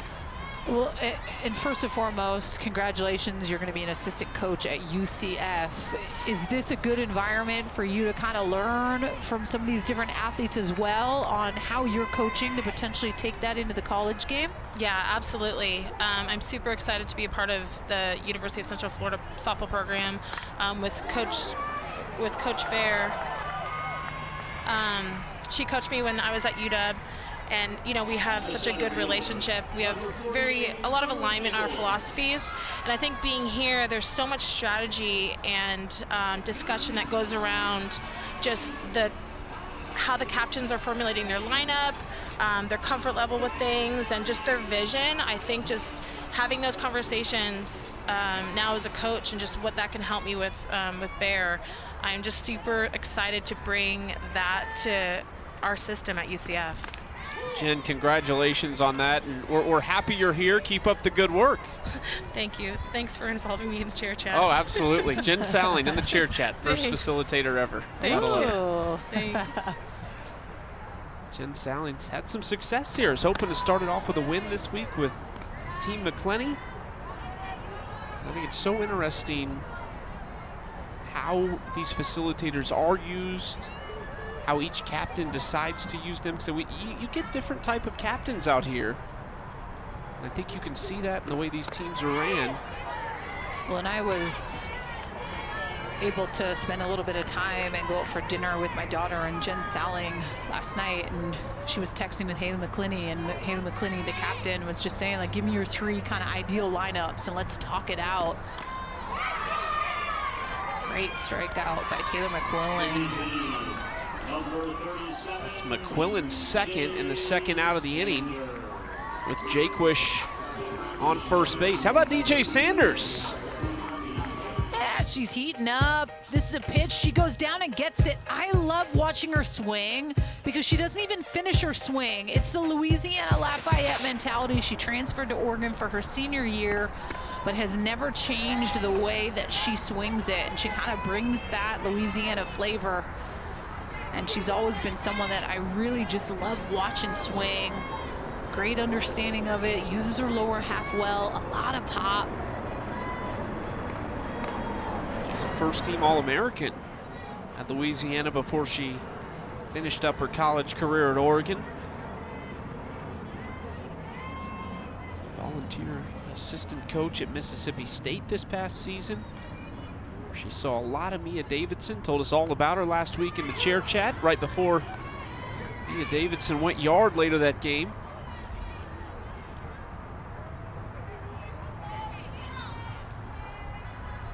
Two-one count from McQuillan.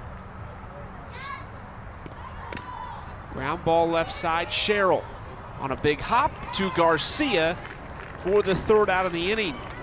A one-out single, and that's it. As Taylor McQuillan puts a 0 on the board, still tied. Bottom of the 5th coming up, 10 points on the line. Bottom of the 5th, 10 inning points on the line as Team McCleney is coming up, trying to break this tie and get those win points. Well, fans, time to earn points for watching tonight's broadcast. If you're an Unlimited Club member, enter the code on the screen to move up the leaderboard yourself. You can download the app for free and get access to all the great AU content and experiences all season long. Crowd here tonight in Rosemont taking in the beginning of week 3, seeing what these new teams look like. The young fans out there, will see them throughout the weekend. And we will see Victoria Hayward to lead off the 5th here, who has reached both times 2 for 2 and was caught stealing for the first time ever at Athletes Unlimited back in the 3rd inning. So Michelle Palacios can add that to her resume. Ground ball, Leach at second, 1 pitch, 1 out. Just the start Danielle O'Toole wanted after last inning. Gave up the leadoff double, then a walk, got 2 straight outs, walked another batter, and after getting down in the count 3-0 to Haley McCleney, was able to get out of the jam. That's MVP status right there, just based on Danielle O'Toole's performance. Yeah, she gave up a couple runs in the 1st inning, but doesn't matter. She has just continued to put donuts up on the board and has done a really good job of mixing that off speed, snapping that curveball off, not getting frustrated by the umpire at times not giving her pitches. She just continued to keep battling. And she's trying to say, hey, we want to have a pitcher in the captain's chair. It's the first time in Athletes Unlimited history for softball we have not had a pitcher. It was incredible. O'Toole was a captain the final week in San Diego. She ended up with Rachel Garcia on her team, so you immediately have 2 of the best arms in the league on your team. The final night, she starts Garcia in the circle, has a pretty good outing. O'Toole comes in relief, finishes the job in just perfect fashion. Garcia ends up second, O'Toole ends up first. which is hard to do. I mean, it's two pitchers on the same team to have it work out so perfectly. Leach getting all the work done right now. 2 ground outs to second to start this one for O'Toole. There's Rachel Garcia. She is getting warm. She's trying to make a charge up the leaderboard here in week 3, and it's fun. When she's on, she is really fun to watch, as all these women are. But we've seen what Rachel Garcia can do, that next level, that all-world status that she can have when she's on the softball field. Edwards into center field. Nichols coming on, just beyond the reach of her glove. Taylor Edwards is on with a single. And sometimes those line drives, Chucky, as an outfielder, you see her initial first step off the bat, is back. She thinks it's a hot shot. That quick little hesitation makes it a little bit more challenging. I'm not an outfielder, so I can't say that's exactly what it's about, but that reaction right out of the gate is a quick back to have to go forward, and that little millisecond sometimes can take something off when you're trying to lay out for it. Great effort. We have seen her make phenomenal catches. Last week we saw her make 2 where she fully laid out in left field. I thought that was going to be another one. We've seen Bubba Nichols in left field, we've seen her in right field, and now tonight we've seen her in center field. She's covered all 3 outfield positions in the first 3 weeks now. And we mentioned earlier, Haley McCleney, she kind of threw a wrench in everybody's plans. She took Victoria Hayward off the board. One of those, really, you can pencil Hayward in at center field on one of your scorecards and almost always be right, but McCleney takes her and she puts her in right field, and she puts her right behind herself in the batting order. Here's Sierra Romero, who is 2 for 2 with 2 doubles. She watches ball 1 outside.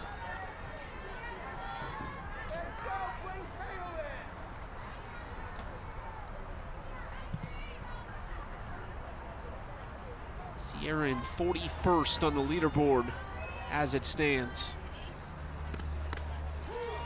Gets the outside corner, 1-2.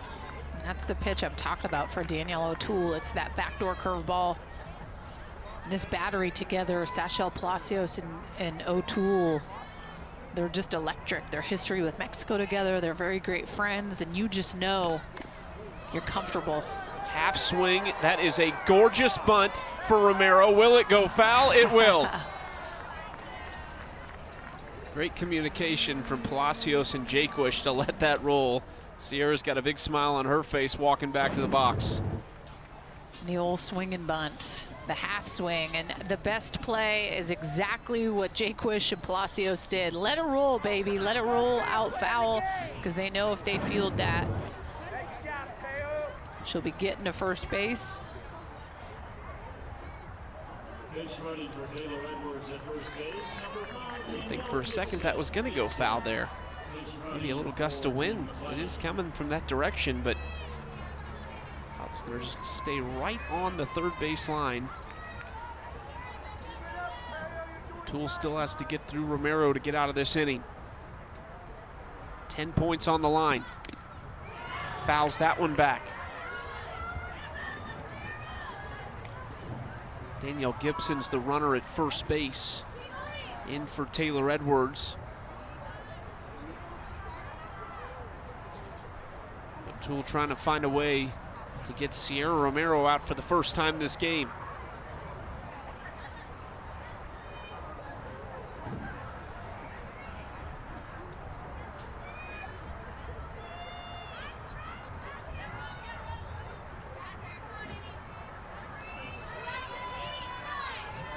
One-two. It's Danielle's 90th pitch of the night.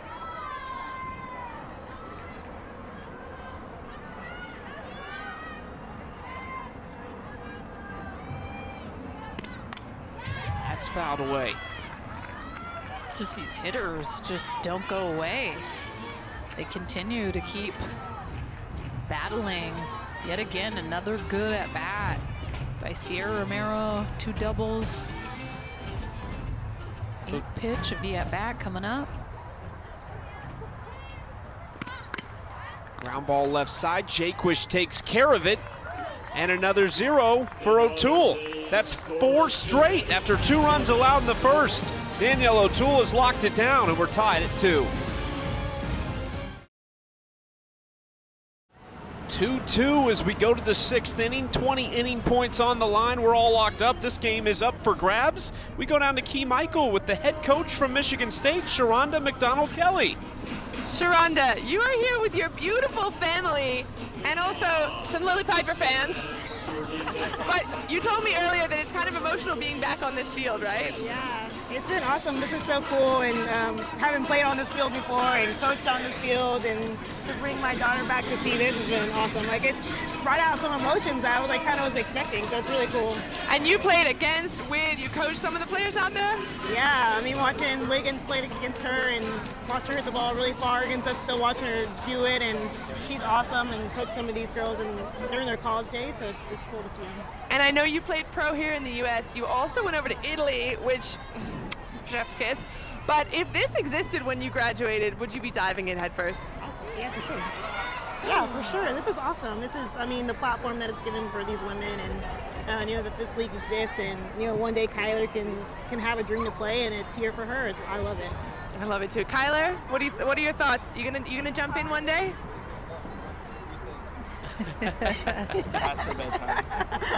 I say yes. I'll be waiting for it. Well, thank you so much for being here, and it's awesome that you're here. Thank you. Glad to be here. Back to you guys. Head coach at Michigan State, and she went to the Athletes Unlimited player pool for a hitting coach, and she found Nadia Taylor. That's a big bat to have coaching them up. Well, I had gotten the chance to call their regionals at Tennessee when they were facing Mariah Mason with Oregon State, and that's when Sharonda McDonald-Kelly was with the Fighting Camels. Yep. And they ended up dropping 2, and they were out of it, but it was really cool to be able to connect with her and just what she was able to do at that program, put her in a position to become the head coach at Michigan State. That's a big deal. Former coach of the Chicago Bandits, who this facility was built for. Professional women's softball team. Long time, very successful organization, and now we call this the home of Athletes Unlimited's championship season.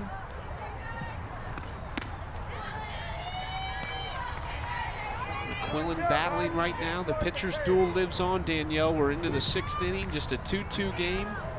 Kelsey Harshman doubled her last time up. She's trying to fix things for the hitters right now. But who will break this tie? There's 20 points on the line here in the 6th inning. And this game is up for grabs. You see the frustration on Taylor McQuillan's face from that last pitch. She wanted it, that changeup. It was a pretty spot, good off speed, but didn't get it.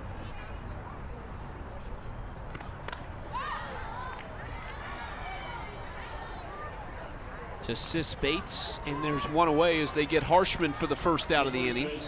Now the question I was going to ask you at the end of last inning, we didn't have time, but are you leaving Danielle O'Toole in the game right now? Yeah, I am, and it's anything crazy happens, leadoff double, leadoff walk, I bring someone else in. But yeah, I don't take her out when she's been cruising the way that she has.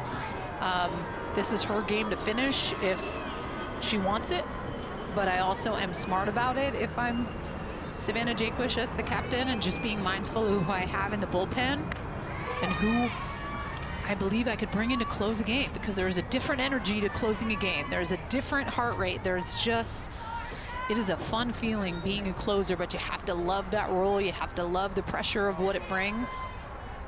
Danielle O'Toole's up in 10th place.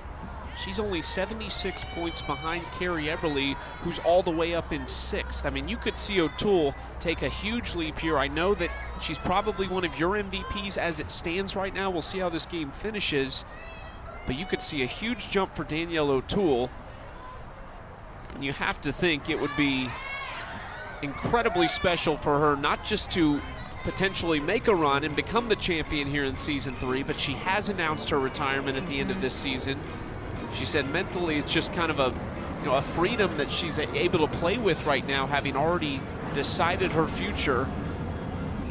But she seems to be getting stronger as we go, and she had the trouble in week 2 in the first inning and the second inning. Gave up a run apiece and didn't allow a thing the rest of the way and went the distance. Tonight she gives up 2 runs in the first and hasn't allowed anything since as McQuillan gets Vidalis on strikes.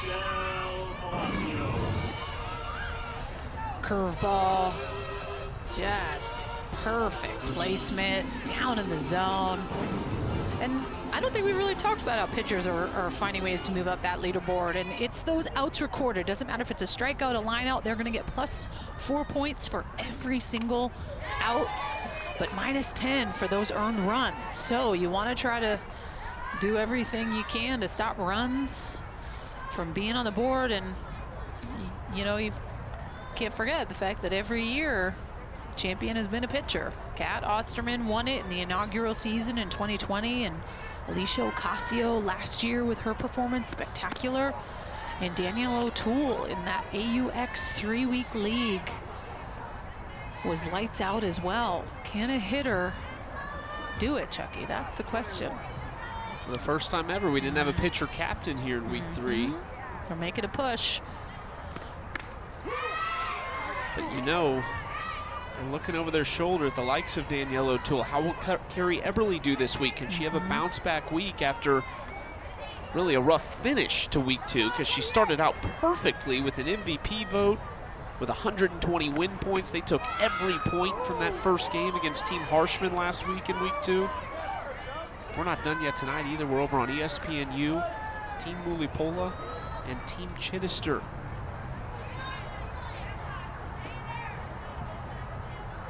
Players starting to trickle over, and watch this one. This is to Cheryl. Quick inning for McQuillan.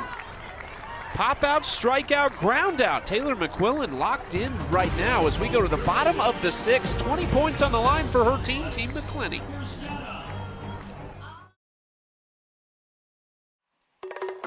For every run during this year's Athletes Unlimited softball season, Aspiration is planting 10 trees. Already 1,180 trees committed this year thanks to Aspiration's support. Victoria Hayward doing her part, the triple, and then coming in on the fielder's choice by Amanda Lorenz. I like it. Hayward having herself a day. There it is, 1,180 trees committed. I'm all for planting some trees. There you go.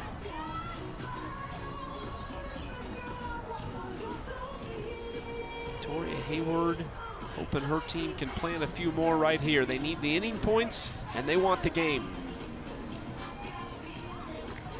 Obviously, if they can do it right here, they'd like to not come to the plate again in the 7th inning. Put some on the board here, be 20 points for them. All they would need to do is hold Team Jaquish in the 7th. The problem is Danielle O'Toole is in a groove. She had a little bit of trouble in the 4th inning, but got out of the bases loaded jam. She has walked Mia Davidson both of her times at the plate and finds herself behind 2-0. This is the respect I think you see from these pitchers toward Mia Davidson. Yeah. You want to be careful, especially as the outs are going down. You're in the bottom of the 6th inning. If you're O'Toole, want to be a little bit more precise on location against a hitter like this. And maybe she's okay to wear it, meaning maybe she's okay to say, hey, if I kind of maybe groove one right now, she's seeing me well. It's definitely a nod of respect. It's fouled out of play. 3-1.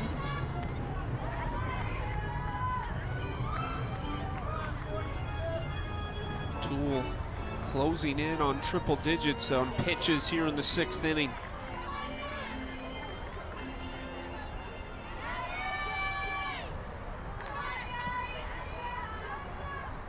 Three-1. Down low into the turf. That is 24 points tonight for Mia Davidson with 3 walks. Well, and something to think about. Mia Davidson is a home run threat at the dish. And you know that as a pitcher. So when you're starting to kind of count the outs a little bit, you want to pick your poison. And I look at Rachel Garcia and the fact that she has been struggling. offensively. Sid Sherrill, still a rookie, hasn't got a ton of at-bats. Do I think Sis Bates is a hardcore home run threat? No. So as a pitcher, that's the mentality. And most won't understand it. Like, all right, I'm gonna put Mia Davidson on and pitch maybe around her and fully attack Garcia, attack Sherrill and Bates before you get to the top of the lineup entering the 7th inning. Every pitcher should have the right to say, hey, I don't feel like I want to give this hitter anything too sweet because I feel like potentially they have my number. And obviously you want to be a little bit careful with a 2-0 count here against Rachel Garcia because I've seen her hit the ball out of the yard in a heartbeat. I have not seen her do it this year in Athletes Unlimited, but you don't want to groove anything too sweet. Well, to your point, Garcia, Sherrill, Bates 0 for 5 with a walk in the game against O'Toole so far. So she has had success against this part of the order. She is in a tough spot here, and the 100th pitch is coming in a 2-0 count to Rachel Garcia. And that, misses. And that last little exchange between Savannah Jaquish, the captain, and Danielle O'Toole, probably just a quick conversation of where she's at, what she's doing, situationally what the plan of attack is, because you have back-to-back walks. Now as a captain, if I'm Savannah Jaquish, figuring out who I potentially have so nothing gets out of hand. Just want to be a little bit careful with back-to-back walks. You've got basically 3 rookies in St. George, Sale, and Little John Watkins, who's in her first year with Athletes Unlimited, 2nd season because she played at AUX. I think this is Savannah Jaquish looking over to Ellie Cooper at the end of the dugout, and she's talking to her, trying to signal what they want to do right now. Well, don't miss your chance to see all this excitement of Athletes Unlimited softball in person here in Rosemont. Tickets available at auprosports.com/tickets. Autograph lines are always full with the young fans after the games. It's a big moment right there. There's Ellie Cooper. She was talking to Savannah Jaquish out on the field right there. That's that facilitator-captain relationship that we talked about earlier.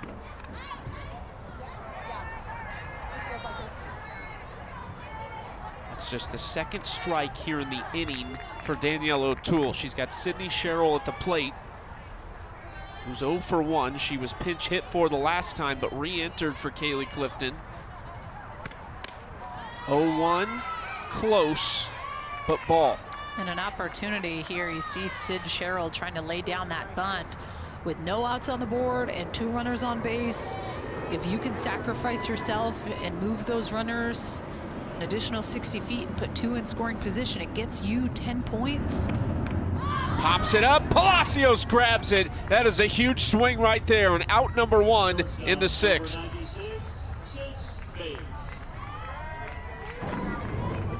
It's a really good job by O'Toole. A little bit up spin. Sid Sherrill kind of gets the bottom of the ball instead of being on top and pops that up, and that's the last thing you want to do. Sis Bates up the middle, base hit. Nichols coming on, but Davidson won't test her. It's a single for Sis Bates with 1 out, and the bases are loaded.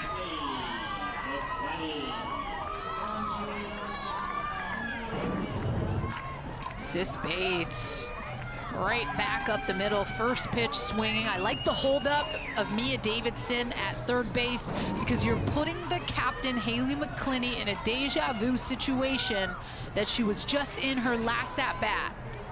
Bases loaded, was not able to do anything. Now the captain has an opportunity with bases loaded, tie ball game, 1 down to try to do something. That was 2 innings ago in the 4th.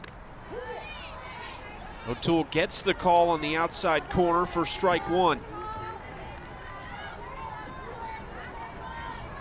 Davidson, Garcia, and Bates around the base paths for the captain, Haley McCleney.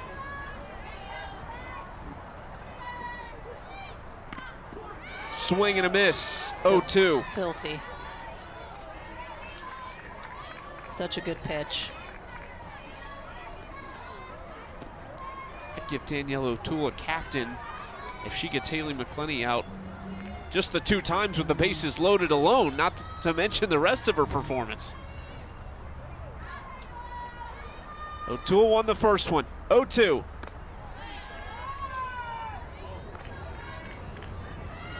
This was potentially a 70-point inning, and it won't be effective immediately on this Geico leaderboard. But the game hangs in the balance. That's worth 50. There are 20 inning points on the line right now. McCleney ground ball, right side. Leach coming home. Palacios reaches, and they get Davidson at the plate for the second out. Wow.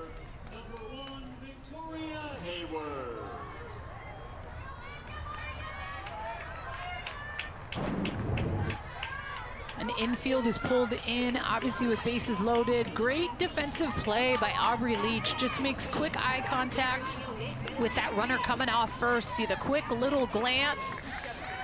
But she just makes a great throw to home, and they're able to get out of it.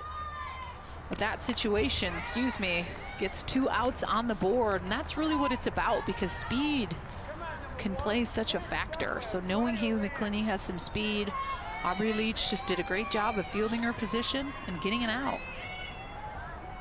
Good base running by Sis Bates, too, to stop there in the baseline. Victoria Hayward's turn. 1-1 count.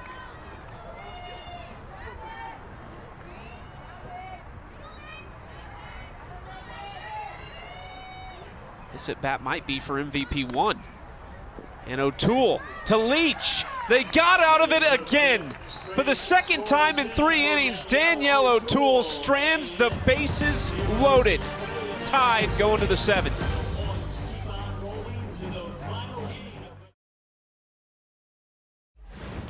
Time for our Geico defensive play of the game. Might have to rename that the Geico defensive Sis Bates play. Yeah, Sis Bates. She's just gonna have a good shot at trying to win this thing. One of the best defenders to do it. She is just so good. Her range, her first step. Helping her pitchers out. And that pitcher for the last 3 innings has been Taylor McQuillan. We've talked a lot about Danielle O'Toole having a great potential at an MVP spot. I think the winning pitcher in this game, if it's McQuillan, should as well. She's come in 3 innings, just 2 hits allowed, 3 strikeouts, no runs. I think she's got herself in a good spot for an MVP nod if she can close the door here and get a win in this thing. I would have to agree with you. I think the pitchers have set the tone. Is week 3 the turning point? Is it the week of the pitcher?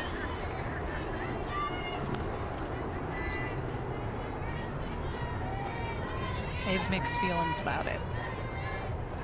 I feel like these hitters getting more and more opportunities against the pitchers almost make it more challenging every week. Yeah. So as a pitcher, if I was playing in Athletes Unlimited, I would try to be strategic at times with, okay, first time through the lineup, maybe I'll hold my changeup, not throw that. Maybe second time through the lineup, I bring it in, but I continue to stay down a little bit in the zone. You got to be able to change it up, and this is how the athletes are scoring and moving up that leaderboard, those win points, those MVP points, as well as the stat points. 3 MVPs in every game voted on by the players. MVP 1 gets 60, 2 gets 40, and 3 gets 20 bonus points. And that's really where it happens for the pitchers. Winning, but you'll see their big point jumps on the MVP voting.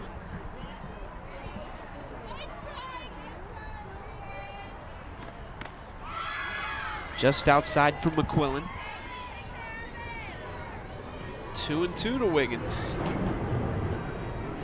And this curveball has been her bread and butter pitch. I guess it's a little in the batter's box, but I like it.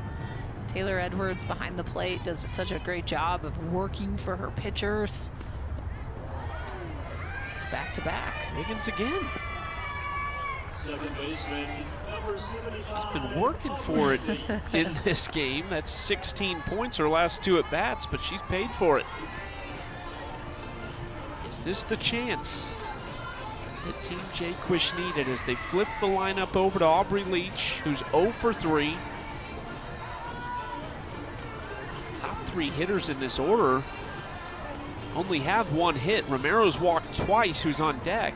But Jaquish has the lone hit out of their top 3 batters in the order. You can actually go down 1 more to Bubba Nichols and say the same thing. Can Aubrey Leach get on the board right here? It'd be a big swing right now with Wiggins at first.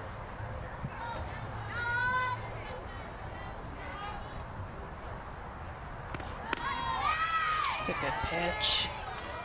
And that's a pitch that Taylor McQuillan has been getting. Yeah.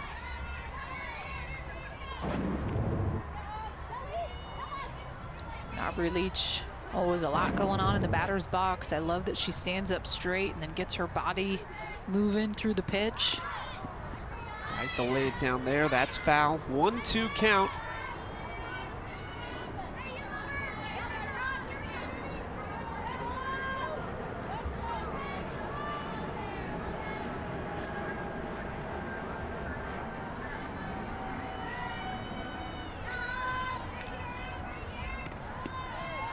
Down low, 2-2.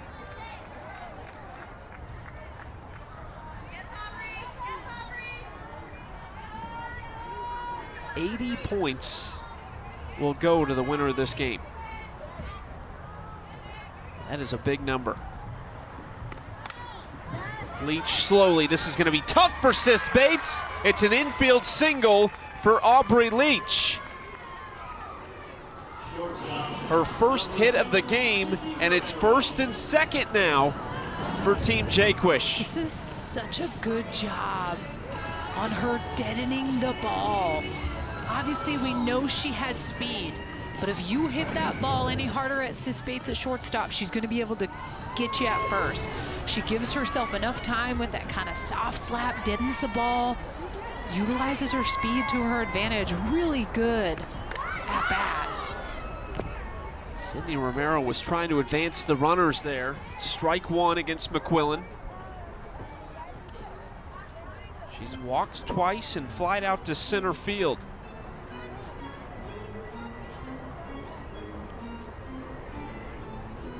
Sydney Romero this summer named an assistant coach at Duke. She was 6th at AUX. She was in the mix on the final night. It's been a good summer for her so far, trying to improve her standing here in Rosemont, but it hasn't been for lack of production.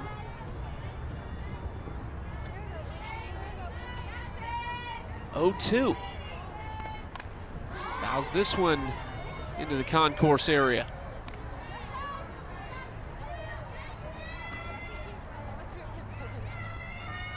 For McQuillan, this is really the most trouble she's been in.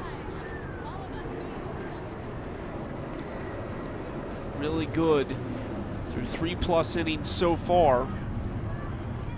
She's trying to give her team a chance to win it in the bottom of the 7th.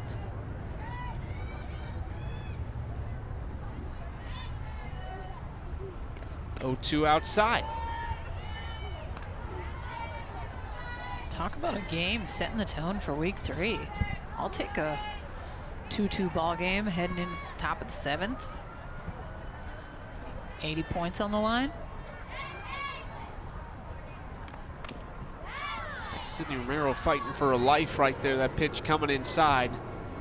It's a good change of pace, especially for a pitcher like yourself, to see a game that doesn't score more than 20 runs, which we did see last week. Yeah. There's Savannah Jaquish. Can she be the deciding factor on deck? She's into that 2nd spot on the leaderboard. How high can she climb this week? Can she take over Team Gold next week? I'd like to see Taylor McQuillan snap off a little changeup. We've seen her kind of attack the outer part of the plate. We've seen her go up a little bit. Love to see something off speed, especially with that 1-2 count. If you can have trust in your battery mate behind the plate and Taylor Edwards, bounce a changeup. See if you can try to get Sydney Romero swinging out of her shoes. You see Sierra Romero going up to her, maybe giving tips on her sister. Hey, you should go here. I know. Getting a little League of Their Own vibes. Can't hit the high one. Throw the high one. Game 2 coming up on ESPNU. The winner of this game, out of the two captains, Jaquish and McCleney, will be in first place at the conclusion of this game. That's before Deja Mulipola will even swing a bat here in week 3.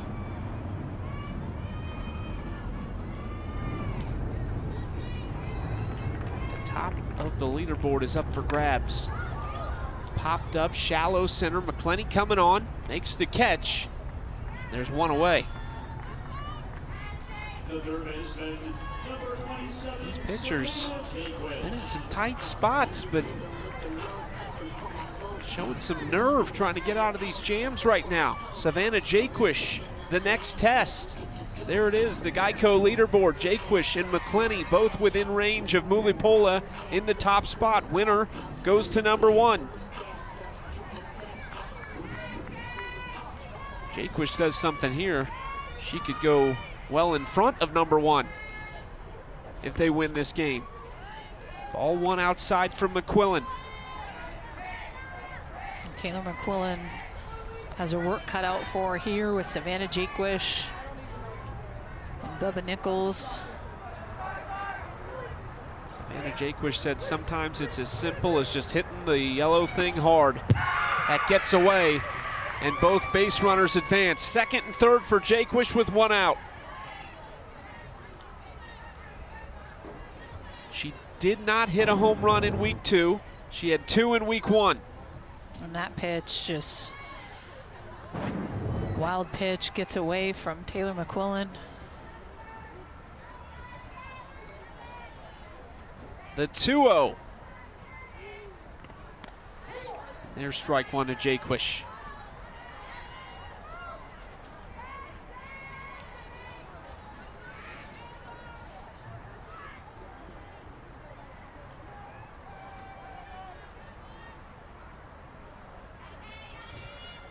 '75th pitch from McQuillan. Jaquish, high, deep to left field, and gone! Savannah Jaquish! Did not do it in week 2, had 2 in week 1, and she's off to a spectacular start in week 3.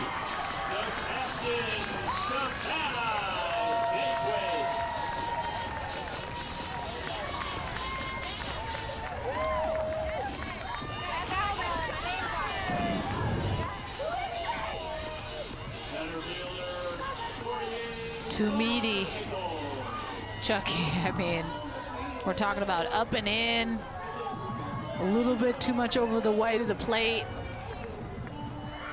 Absolute bomb. 300 feet by Savannah Jaquish, the captain, to give him the lead here in the top of the 7th.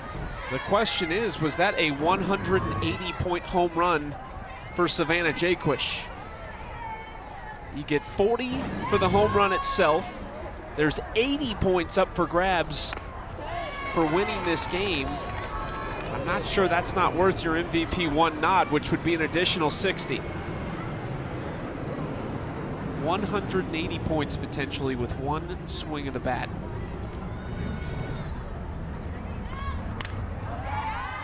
And you gotta feel pretty good if you're Savannah Jaquish and company, because you're most likely, and I'll ask you again, are you still sending Danielle O'Toole back out there? I have that conversation with her, but based on how she's been throwing and battling, yeah, I would love for her to go out and close the 7th. There's something about a pitcher throwing a whole game that is special in Athletes Unlimited as well, just because the hitting is like nothing I've ever seen. Day in and day out, you are facing the best of the best. So when you see a pitcher go from the first inning through 7, you know that they are feeling it.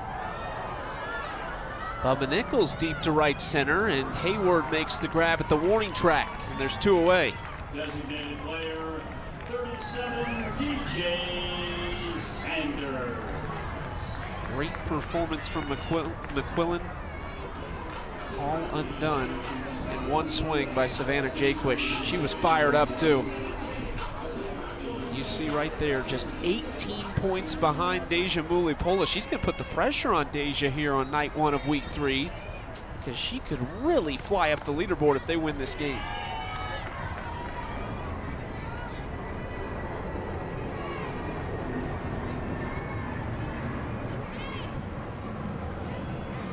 DJ Sanders, she did the damage back in the 4th inning with a 2-run shot. All the runs for Team Jaquish have come on 2 swings. 2-run shot from Sanders, 3-run home run from Jaquish.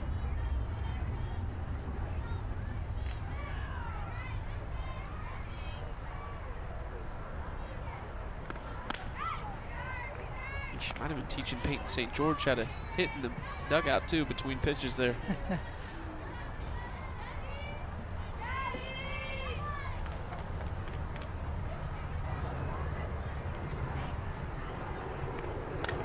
Sanders, tough spot for McCleney, and it finds some turf in front of Haley McCleney in center field. That's 2 hits tonight for DJ Sanders.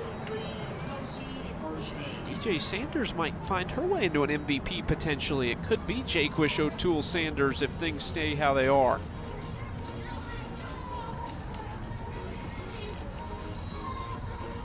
Back to Kelsey Harshman, who's doubled in this game back in the 4th inning. Can she keep it going? Big 7th here for Team Jaquish. First pitch strike from Taylor McQuillan.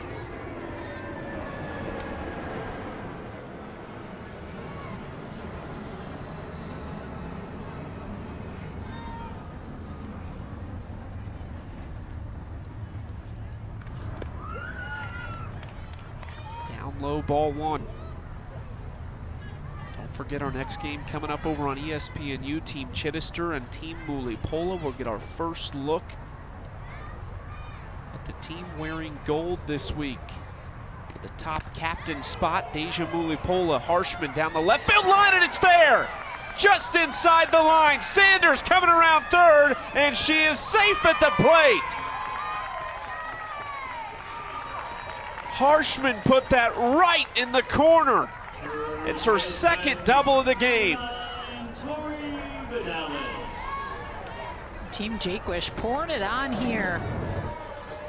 The top of the 7th inning. This is an off-speed pitch, elevated. Kelsey Harshman not fooled by this pitch. Sees it a little bit deeper in the zone. It's a game of inches. It just finds a way to get in. Tack on another insurance run and 20 points for Kelsey Harshman.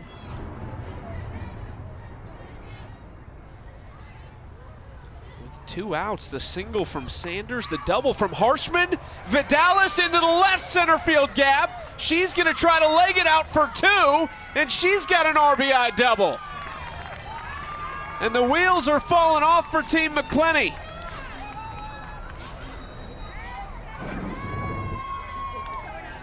And the energy is contagious. This is back-to-back hits off this off-speed pitch. Kelsey Harshman with a double down the line, waited on the change, and Tori Vidalis does just that.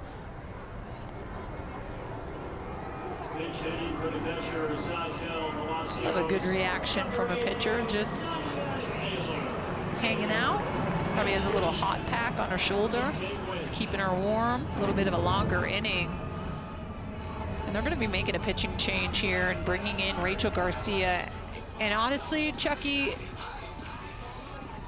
when I think about Taylor McQuillan throws really well, and then all of a sudden stuff happens. So for me, it's like I feel like as a captain, I would want to have a little bit of a shorter leash. So a couple opportunities ago, I would have pulled her out and given Garcia the ball. Obviously, you can't limit a 3-run home run, but I mean, right from the get-go with the base hit, the hit by pitch, those are just little things as a captain that I have to be aware of.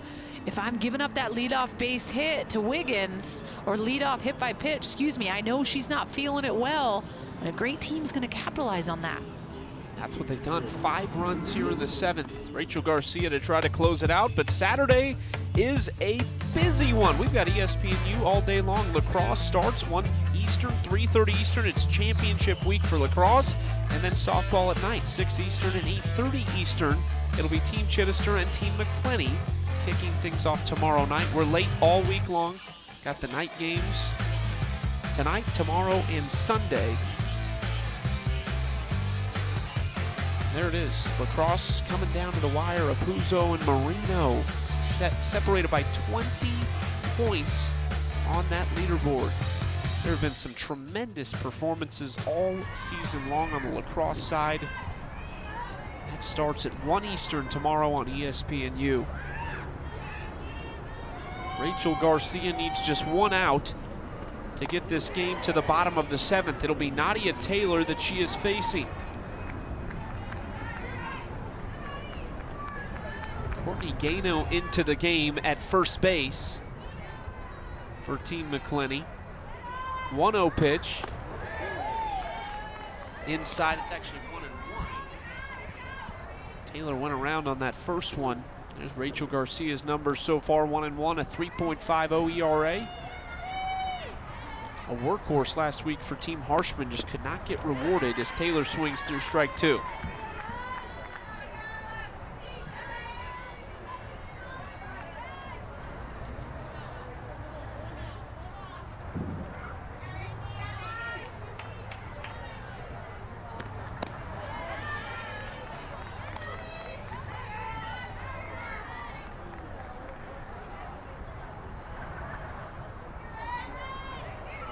Garcia replacing McQuillan, who entered the inning on a hot streak, had been tremendous, but she lost 42 points this inning with the earned runs as Taylor goes down looking.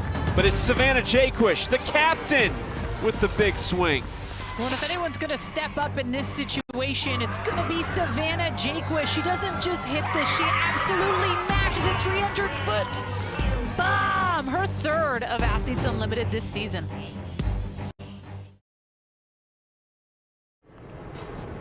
Back in Rosemont, 80 points on the line. If Danielle O'Toole can close it out right here. This was just moments ago, some conversations.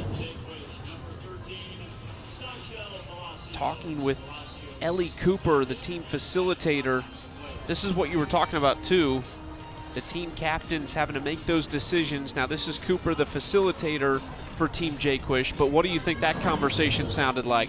Just how she's feeling, probably going into this inning, maybe a little bit of action went on last inning, but I mean, she has done a great job when pressure has been on. She's found a way. She's left 9 runners that have been left on base, 2 bases loaded situations for Team McCleney that they have not been able to capitalize on.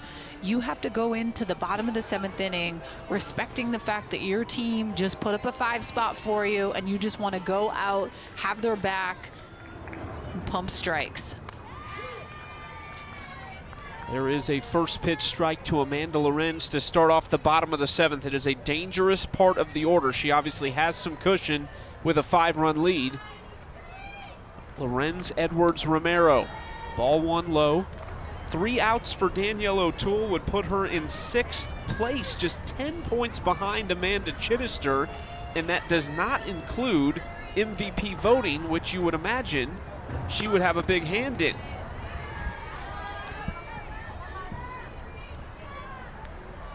There's the Geico leaderboard. O'Toole in 10th. She will jump all the way up into 6th, and most likely higher than that by the night's end.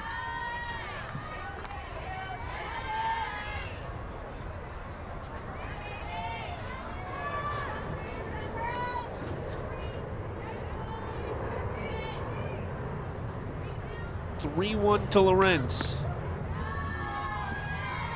Looked close, but it's ball 4.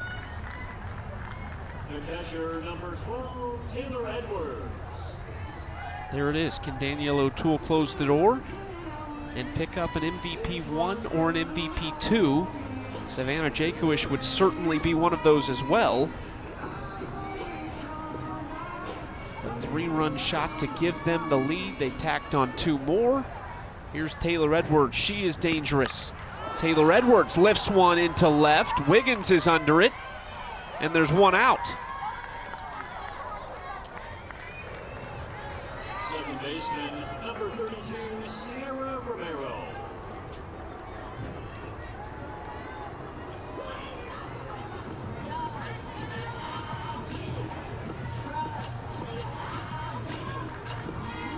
Sierra Romero with 1 out, 2 doubles for her in the game, grounded out her last time up. Is that bat starting to come alive? Pop down the right field line, and 2 players, Harshman and Leach, converging on it in foul territory, but no one could get there.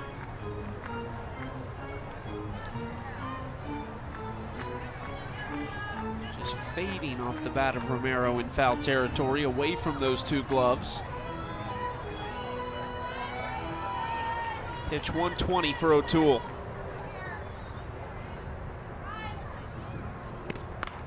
Right side, caught, double play, ball game. Danielle O'Toole becomes the 6th pitcher in Athletes Unlimited history to throw back-to-back complete games, and the first one this season. Tremendous performance from her. Yeah, this such a good performance by Danielle O'Toole. Tori Vidalis, really quick, like cat reflexes. Loving this camera angle. It's like it was made for moments like this. Jaquish stoked. I think there's going to be a great spot, a chance of her being one of those MVPs for sure. But Danielle O'Toole, 120 pitches on the day, and incredible performance. Still waiting for those win points to be added to the Geico leaderboard. The MVP points will be tallied after this game when the players vote. You can visit auprosports.com to see the updated leaderboard. What a performance from Danielle O'Toole. Got stronger as she went along after giving up 2 runs in the first inning. Still so much to play for. There it is, 50 for the game, moving Danielle O'Toole into 6, just 10 behind Amanda Chittister in the 5 spot, and 40 behind McCleney in the 4th spot. It's Savannah Jaquish at the top of the leaderboard to start off week 3 after 1 game, and plenty more to play for tonight. Team Chittister and Team Mulipola coming up over on ESPNU shortly. For Key Michael, Danielle Laurie, and our entire crew, I'm Chucky Kemp. What a start to week 3. Thanks for joining us. We'll see you soon on ESPNU.